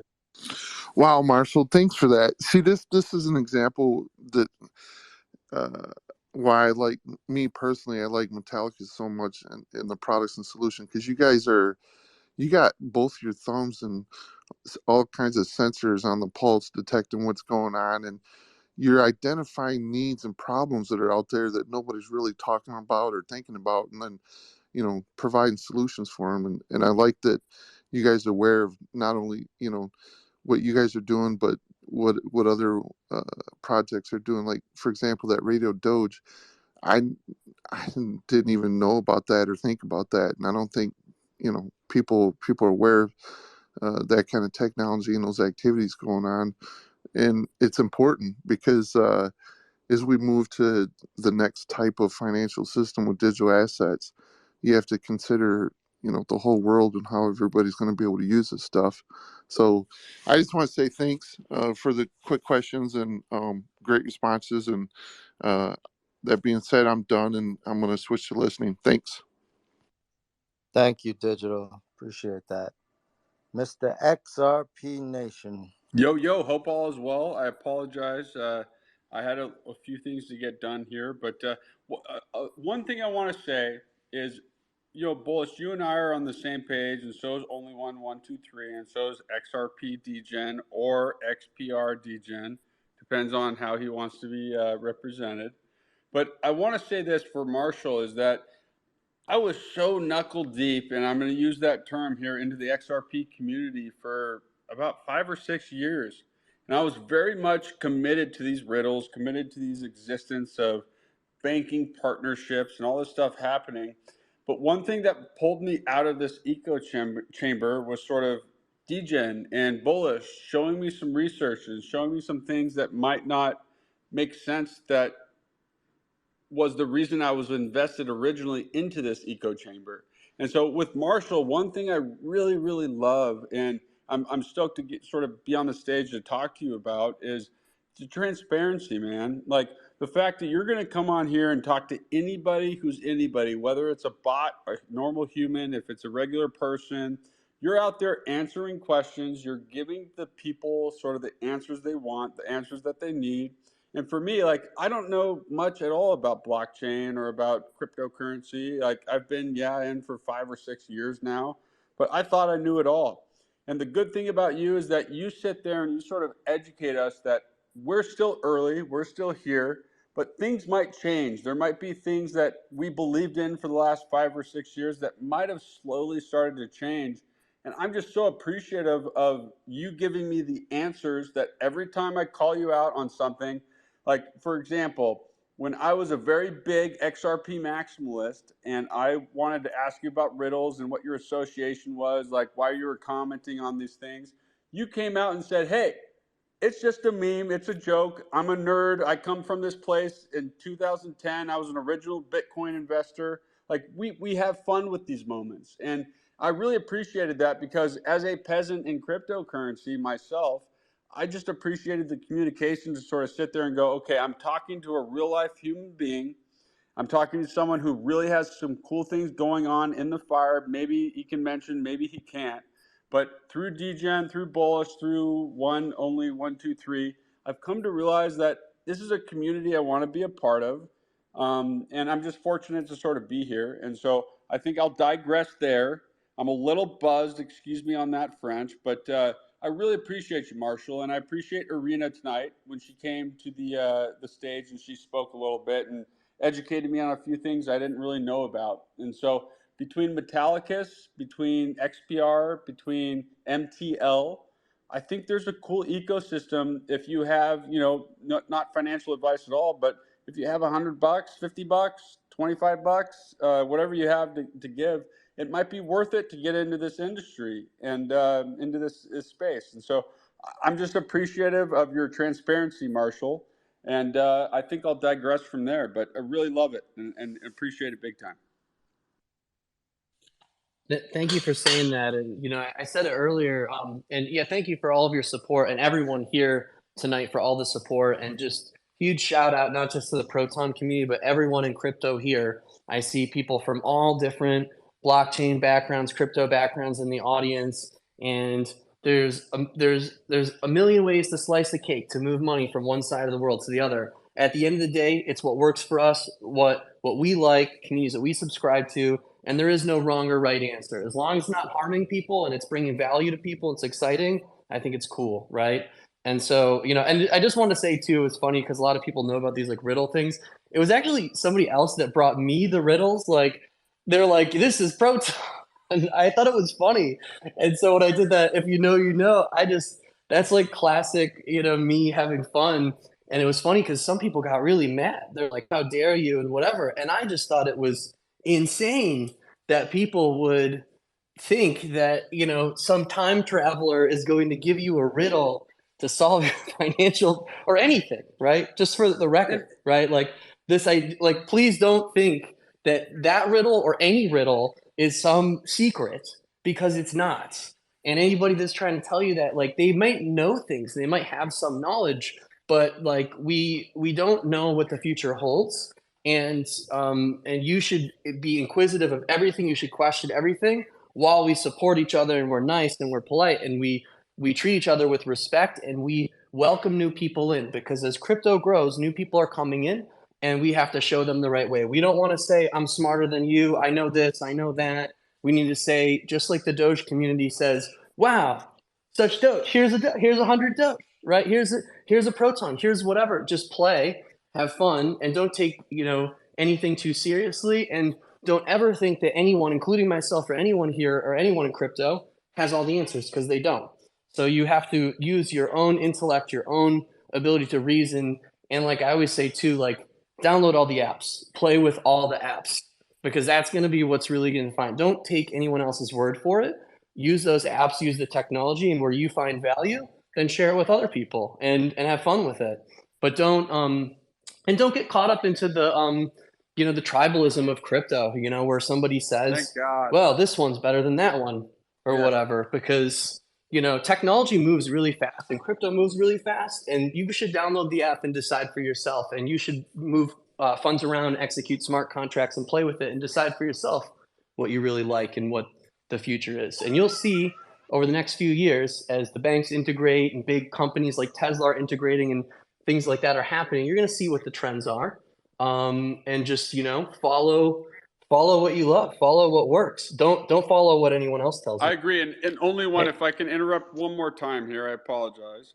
Okay, go ahead, man. Then I got something to ask. Love you, brother. I apologize for interrupting. But I really appreciate from Marshall, like, I don't know if he brought this up or if people around him brought this up, but one of the people I really, really loved since inception, maybe it was his Stanford speech, but who knows, was Steve Jobs. And when that got brought up to me, like I was so stoked to hear Marshall sort of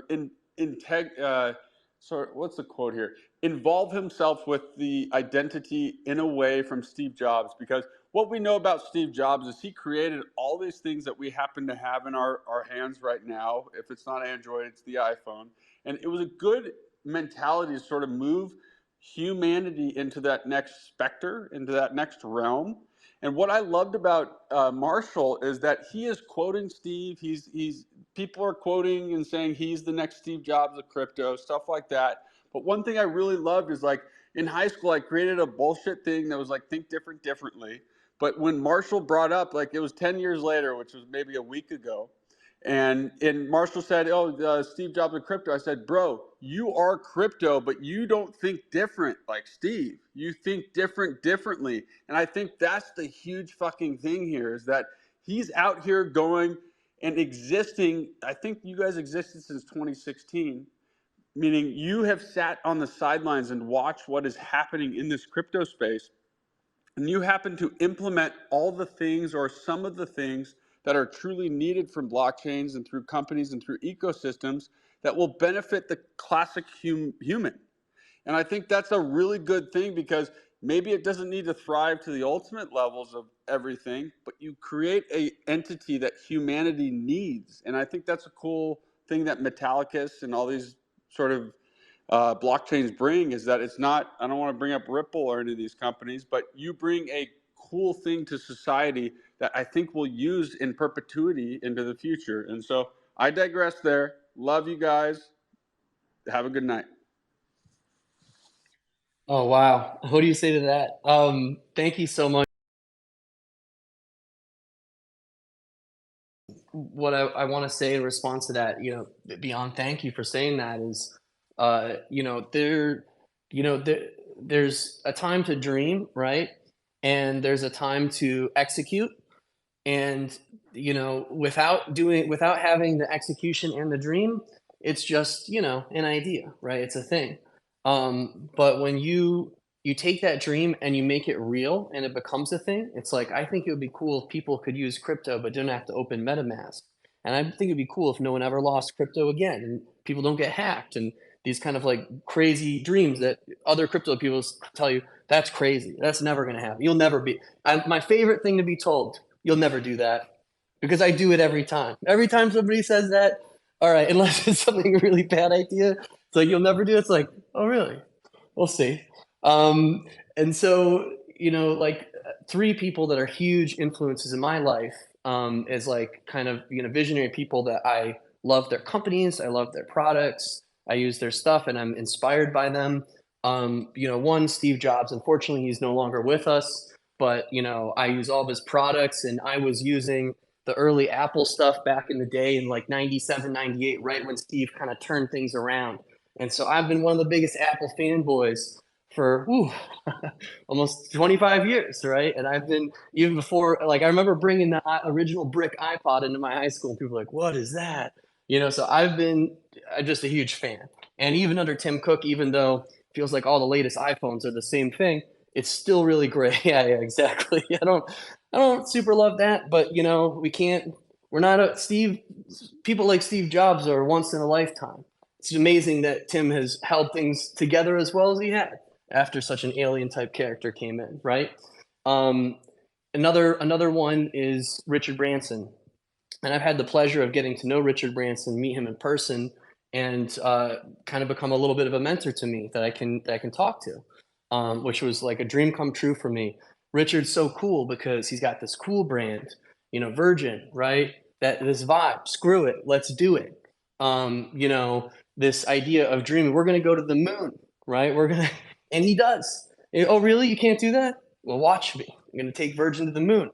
And I love this idea of, and something all these people share in common, they not only dream and have like visions and execute on them, and they love for people to tell them that they can't do it, but they also don't take themselves too seriously. They love to have fun. They love to joke. They love to party. They love to, the people that take themselves too seriously, they're so rigid, they're so stiff. They don't have any creative soul. You know, look, why does, you know, so like Richard, you know, he'll come up, he'll throw a thing of water in your face, slap you in the gut, tell a joke. You know, he's got that vibe, and I love that. I don't think Steve had that so much, but I never got to meet the guy. He seems kind of a little more tough, but I also think that he also didn't take things too seriously. He liked to experiment and play, and there was nothing that was a certainty, right? And everything is an experiment. And then, you know, also Elon Musk, right? Same thing. He loves memes. He's funny, Mr. Tweet. I love it. You know, it's a cult of personality that's created, and people say that I have that too. And I'd love to put that to the test. I'd love to build these things, but more than making money, you know, when I die, I want people to be like, that guy inspired me to do things and to build things. And that company and this vision built tech that completely changed everything we ever thought we knew about crypto and finance, right? And that's the most rewarding and valuable thing to me. I think a lot of people in the space right now, there's a lot of cash grabbing, there's a lot of hyping of things that aren't real and don't work, and you know, it's just crazy, right? Um, Give it a few years when all this stuff's integrated and everything changes. And I've been watching here from the very beginning, when you wouldn't believe some of the stuff that was going on. When people on BitcoinTalk.org with a signature in their profile that says invest into this crypto Ponzi, and they literally called it a Ponzi. Like it was a game. I mean, that for me to see that at the beginning is like, wow, is this even going to take off? Is Bitcoin's crypto even going to take off in like 2010, 2011? But I had the vision. I could see, man, if this really took off, and you know what got it for me was that I was a big BitTorrent guy, like I talked about in the beginning of the space, and I was really into decentralized networks. I was very active in moderating a lot of private BitTorrent trackers and communities, very, very active in the space. And by about 2007, BitTorrent had become 80% of all internet traffic. 80%. That's insane. That's like, that's not just a success. That's like a massive, massive success. Unfortunately, BitTorrent and Bram, the founder, never could monetize it. It was difficult to monetize, kind of like Bitcoin. Later, you know, Bram at one point was an advisor here at Metallicus. He sold BitTorrent to Tron, things like that, and you know, it's interesting where that went. But yeah, I think that over time, what we thought is going to be the future, it may be way, way different than we thought. And so, you know, 80% of all internet traffic. When I discovered Bitcoin, I thought, could that become 80% of all money? And we're still not there yet, but I do believe that. I do believe 80% of all financial flows will become tokenized digital, whether they're on DLT, whether they're on blockchain. They're all going to connect. They're all going to be tokenized. And the days of centralized gatekeeping for finance are coming to an end. And I think we even saw it in our own little microcosm of that with the exchanges, because you know, we started with Mt. Gox, boom, explodes, right? You've got BTCE, that was one of the other early ones that boom, explodes. You've got all these exchanges, Cryptsy, boom, it explodes. Cryptsy was the place to buy altcoins for those that don't remember in 2013. That was rugged as well. And then after all these huge exchange explosions, and then the biggest one we've ever seen in 2022, we realized in our own space, doesn't crypto solve these problems? And so like with Proton Dex and Proton, I think it just takes someone to kind of think outside the box, who's not, you know, hell-bent on profits at any cost or whatever, and is more thinking about how do we change the world? I know it sounds cheesy, I know it sounds crazy, but Thank that's the God most you exciting exist, thing for me. man. Thank you. Only It's funny. It's funny what he just said, because he said, you know, carried around this large iPod. I remember going running with my CD player, and then when the iPod came out, I was like, oh yes, I could download my music. Well, think about that now. You got the Nano Ledger. It's old technology, and then look at WebOff. It's the new iPod for everything, right at the touch of your finger. It's just mind blowing what he just kind of did an analogy with and popped a bubble in my head. I remember that, the skip protection, right? It's like, oh, do you have 50x skip protection or whatever it was? And then the first MP3 player was like this thing called the Rio.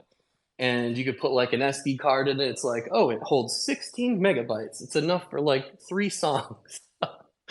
And it was a pretty big innovation too when they launched the CD player that could read MP3s off a CD or DVD-R. That was, and then right after that was like boom, iPod, digital music, everything. We're at that phase, right? We're still actually in like the shockproof CD player phase, I would say. Yeah, you see Nano coming out with basically an iPod, basically, is what it looks like to me, which I think your technology is completely blown past that. That's just me, but I know others feel the same in this room. But I know it's kind of getting late, and it's getting late over there with you. If anyone has any more questions in here, let's go ahead and get them asked, and then we'll wrap this up.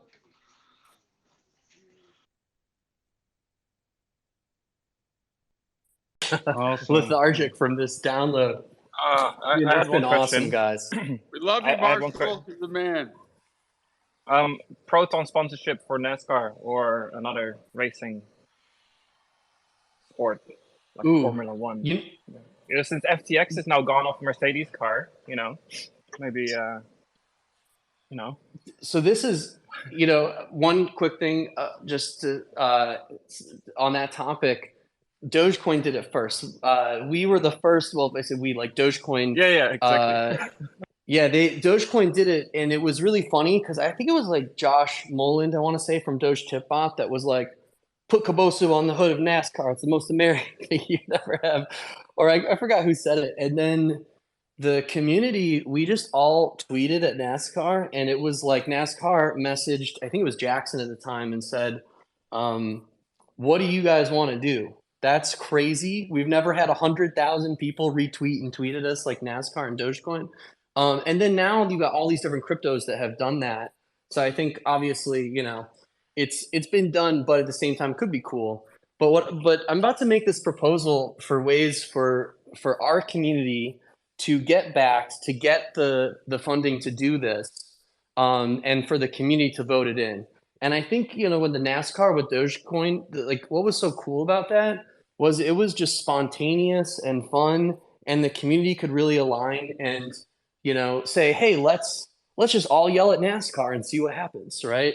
I'd love to get to that for the Proton community and crypto in general. Like we should all be kind of doing this for general crypto adoption. Doesn't matter what crypto it is, as long as it's not hacks. No, just kidding. Some scammy thing or something.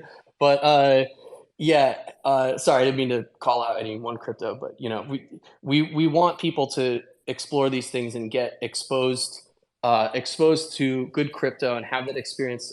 Anyways, to bring it back, Proton, I'd love to have a way for somebody to propose an idea like that. The community gets behind it. We all start tweeting, and then boom, it can all come together. With the Dogecoin, with the NASCAR at Dogecoin with Josh Wise, it was the early days for crypto. It was early days for Dogecoin, and Reddit was the place to be. So we just put together and did a pool to where everybody donated. And recently, I keep bringing up Dogecoin, but another thing that Own the Doge did, which was like a group inside Dogecoin community, they erected a statue for Cabosu, who's essentially kind of like the mascot, the face that you see. She's a real dog, a real Shiba Inu. And so, I would love to do that. I'd love to do something fun like that, and I'd love to have the community come together, and I'd love for it not to be purely like something that is just like Metallicus or just one company, but really kind of all of us coming together, because the best stuff's going to happen organically. I think, the marketer in a box behind the core dev that says like, we're going to do this because this coin did this or whatever is not good. What's going to be really good is going to be something that we can all get like, we start all laughing about it because it's just such a good idea. It's so funny. We want to do it. I think a lot of the crypto marketing is played out. The most valuable marketing is going to be something that really like comes from the community, comes from the heart, and it's like a genuine, authentic like ask or interaction versus something that's forced.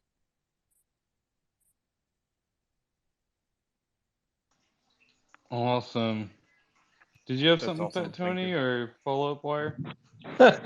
Well, we were actually, me and Bullish were talking about this the other day.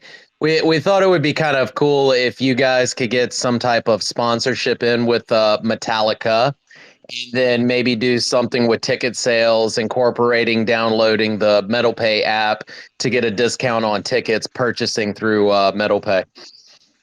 Because the So baby I need to boomers is a perfect market. sneak in there. Yeah. So sorry for interrupting again, man. But No, it's no, like the no, it's stars fine. align. The stars align because I know in New Zealand there's a ticket sale company called Ticket Ferry, and I got kind of reminded of Proton a year ago that it exists because I often buy my tickets there. And you know, New Zealand, many like sports drivers cut their teeth in New Zealand on like Toyota racing events.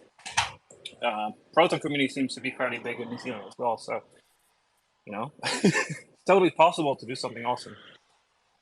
I got to give out a shout out to Paul Gray of Proton New Zealand for making that happen. He's the #1 block producer on Proton, friend of mine, investor in the company, and he has single-handedly driven Proton adoption in New Zealand, right? Because he is just awesome guy, great maker of memes, and so shout out to Paul Gray who's in the audience. And I was going to say as well, I lost my track of thought. We were talking about going to New Zealand. Sorry, I was going to say something, but been going on for a couple hours. I'm kind of getting a little tired, but The if I band, think of it in a Metallica. second, I'll. Yeah. I Oh, had Metallic, a. Metal. Never mind. You go for it. Yeah, yes. One of our investors, one of our earliest investors, he lives here in California, Northern California, and his next door neighbor is the drummer for Metallica. And so he was like, "Oh, someday I should just connect you guys because like our daughters go to the same school or whatever." It's been a few years, so maybe they're not going to the same school anymore. But I would love it. It's people ask me like, what's the history of metal and the name? And yes, Metallicus means minor, and the origins come from this kind of concept that we've like recreated throughout the company of being the first or like the origin. So the proton is like the building block of matter. The first blockchain bank is the first blockchain bank. Metal is the first currency. The first currencies were built out of metal. So everything at Metallicus has this idea of first, and Metallicus is the kind of the early Latin word for minor. But I would be lying if I didn't say a lot of the influence does come from my love of metal music, but not everybody knows that. But yeah, I do like Metallica a lot. Yeah, it would be cool. It'd be pretty funny. I don't tell him about my BitTorrent days because he's gonna be mad that I'll keep looking at music outside of the system. But Well, yeah, I do like them. well, one of the actual primary color of all metal going back to the 60s is purple. Wow, I didn't know that. That's really interesting. It's funny because sometimes these things come together and these like little things that I didn't plan or whatever, but maybe it's some way of the universe telling us we're on the right path. I don't know. Who knows? Well, thank you for taking the time tonight. We really appreciate it. Yeah, I got one more question, just and then we'll end it at that, and everyone can go on their ways. Marshall, there's a saying about there's a time to reinvest. Is that time coming this year, do you think, with the market or with certain projects, or do you think it's down a ways? I want to be very careful about making speculations about, Oh, no, what no you should financial buy or advice. whatever. Yeah, yeah. But, I think just generally speaking about like where the markets are right now, we're in a weird place in the world, right? There's war in Russia and Ukraine, which is, might be good for some businesses, but in general, it's bad for the economy. It's a bad, there's uncertainty, right, in the markets. And then on top of that, we had this, and I think it was driven by 2020, where there was all this creation of cash. And we said, oh my God, look at the stock market, look at crypto, look at all these things going up.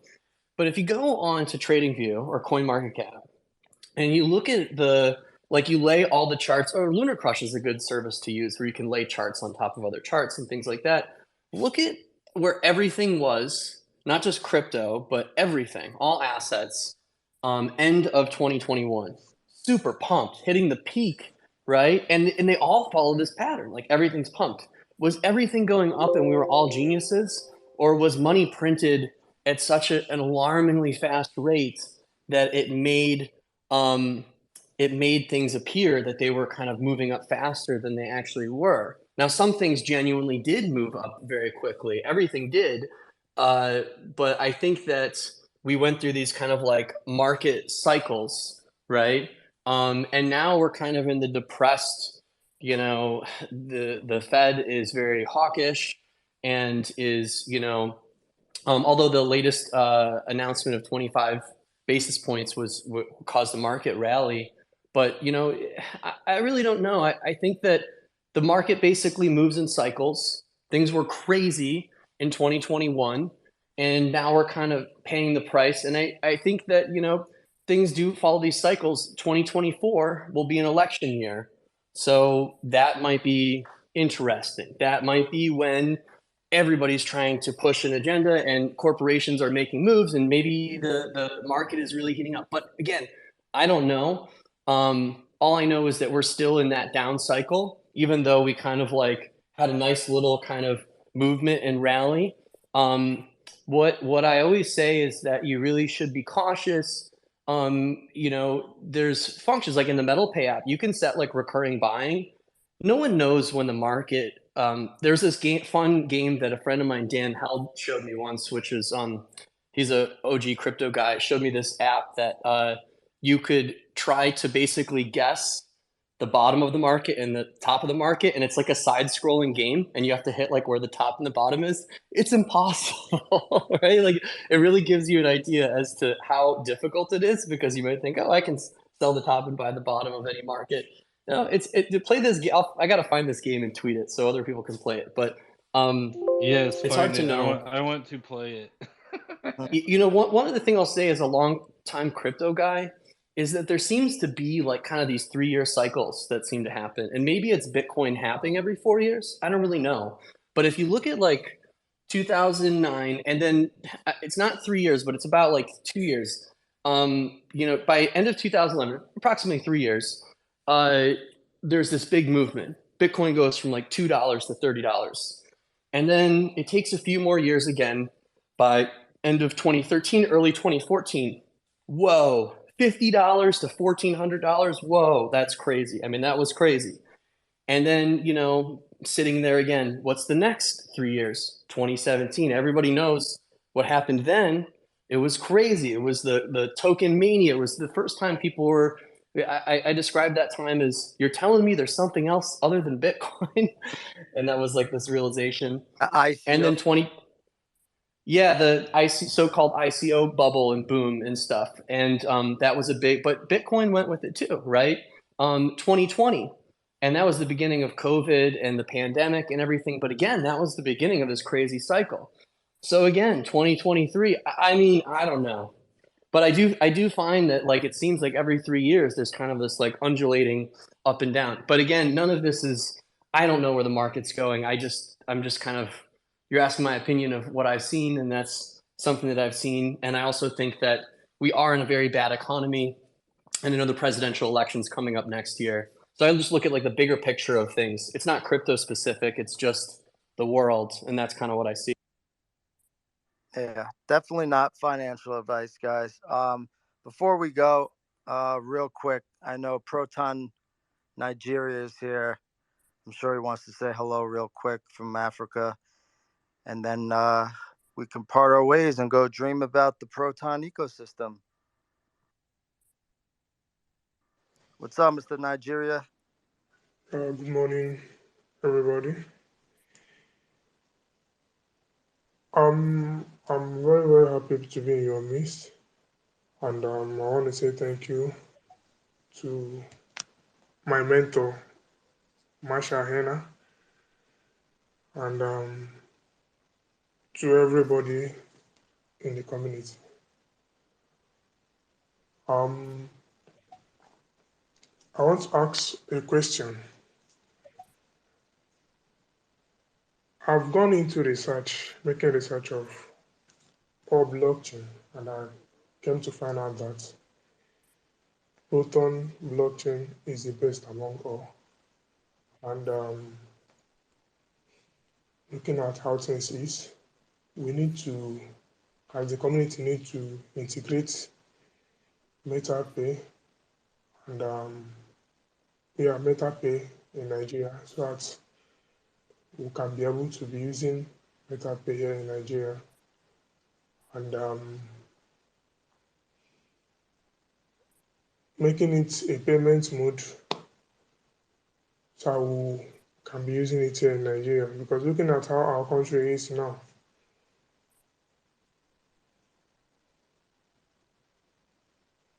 we need MetaPay here in Nigeria.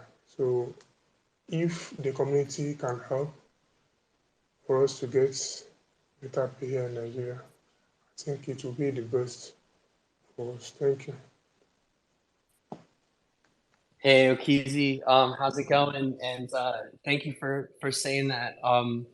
You know, for those that don't know, Okizi is a community member from the Proton community based out of Nigeria, and has invited me to come and speak at different events that he's put together in Nigeria, bringing together the community in Nigeria, and also not just Nigeria, but just Africa as a whole, trying to bring about this adoption for Proton and for crypto.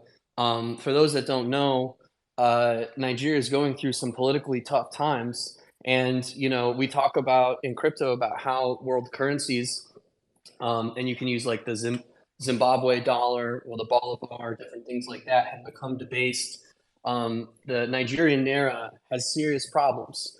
And the community in Nigeria has really pushed for crypto. If you Google countries to have the biggest crypto adoption, you'll see Nigeria right at the top. And crypto really is like a litmus test for corruption. Any countries you see banning it, they're corrupt as hell, right? Like that's the reality, right? So you see China banning it, corrupt. CCP, not Chinese people, but Chinese government, right? You see the Nigerian you say Nigerian government banning it, corrupt. Not again, not the Nigerian people, but the government is afraid of it, right? And then, you know, in both of these countries I just mentioned, there's uprising going on right now. People are tired of it. They're tired of being repressed, not only in the financial side, but also just in so many ways. And so, yeah, I just wanted to give a shout out to you, Okizi, and thank you for all the work you do in promoting it. And we do have the vision to bring MetalPay to Africa. And we do want to come to Africa. Something real quick I just want to mention, because another speaker had mentioned it, Ticket Ferry. Two different things. But Metallicus has a little venture arm that we write little checks. They're not huge checks. They're like angel seed checks to companies that we think are exceptional, that we want to partner with in the future. And, you know, we do that because we want to help these partners, but potential partners, but we also see huge promise in the founders, the companies, and their interest in blockchain are already integrating it. One of those companies is Ticket Ferry. So somebody mentioned earlier, you know, Ticket Ferry. I do know the founder, Ritesh, and Metallicus is actually an investor into Ticket Ferry. So we're a fan. And I've been pushing Ritesh to do Proton. So hopefully, maybe if he's listening to this, he can hear there's people that are into Ticket Ferry that want Proton on there. And hopefully he'll do that. I just know he's got a lot of stuff going on. Another one is a really cool company called Yellow Card out of Africa. And we were very fortunate at Metallicus to get an early check in there.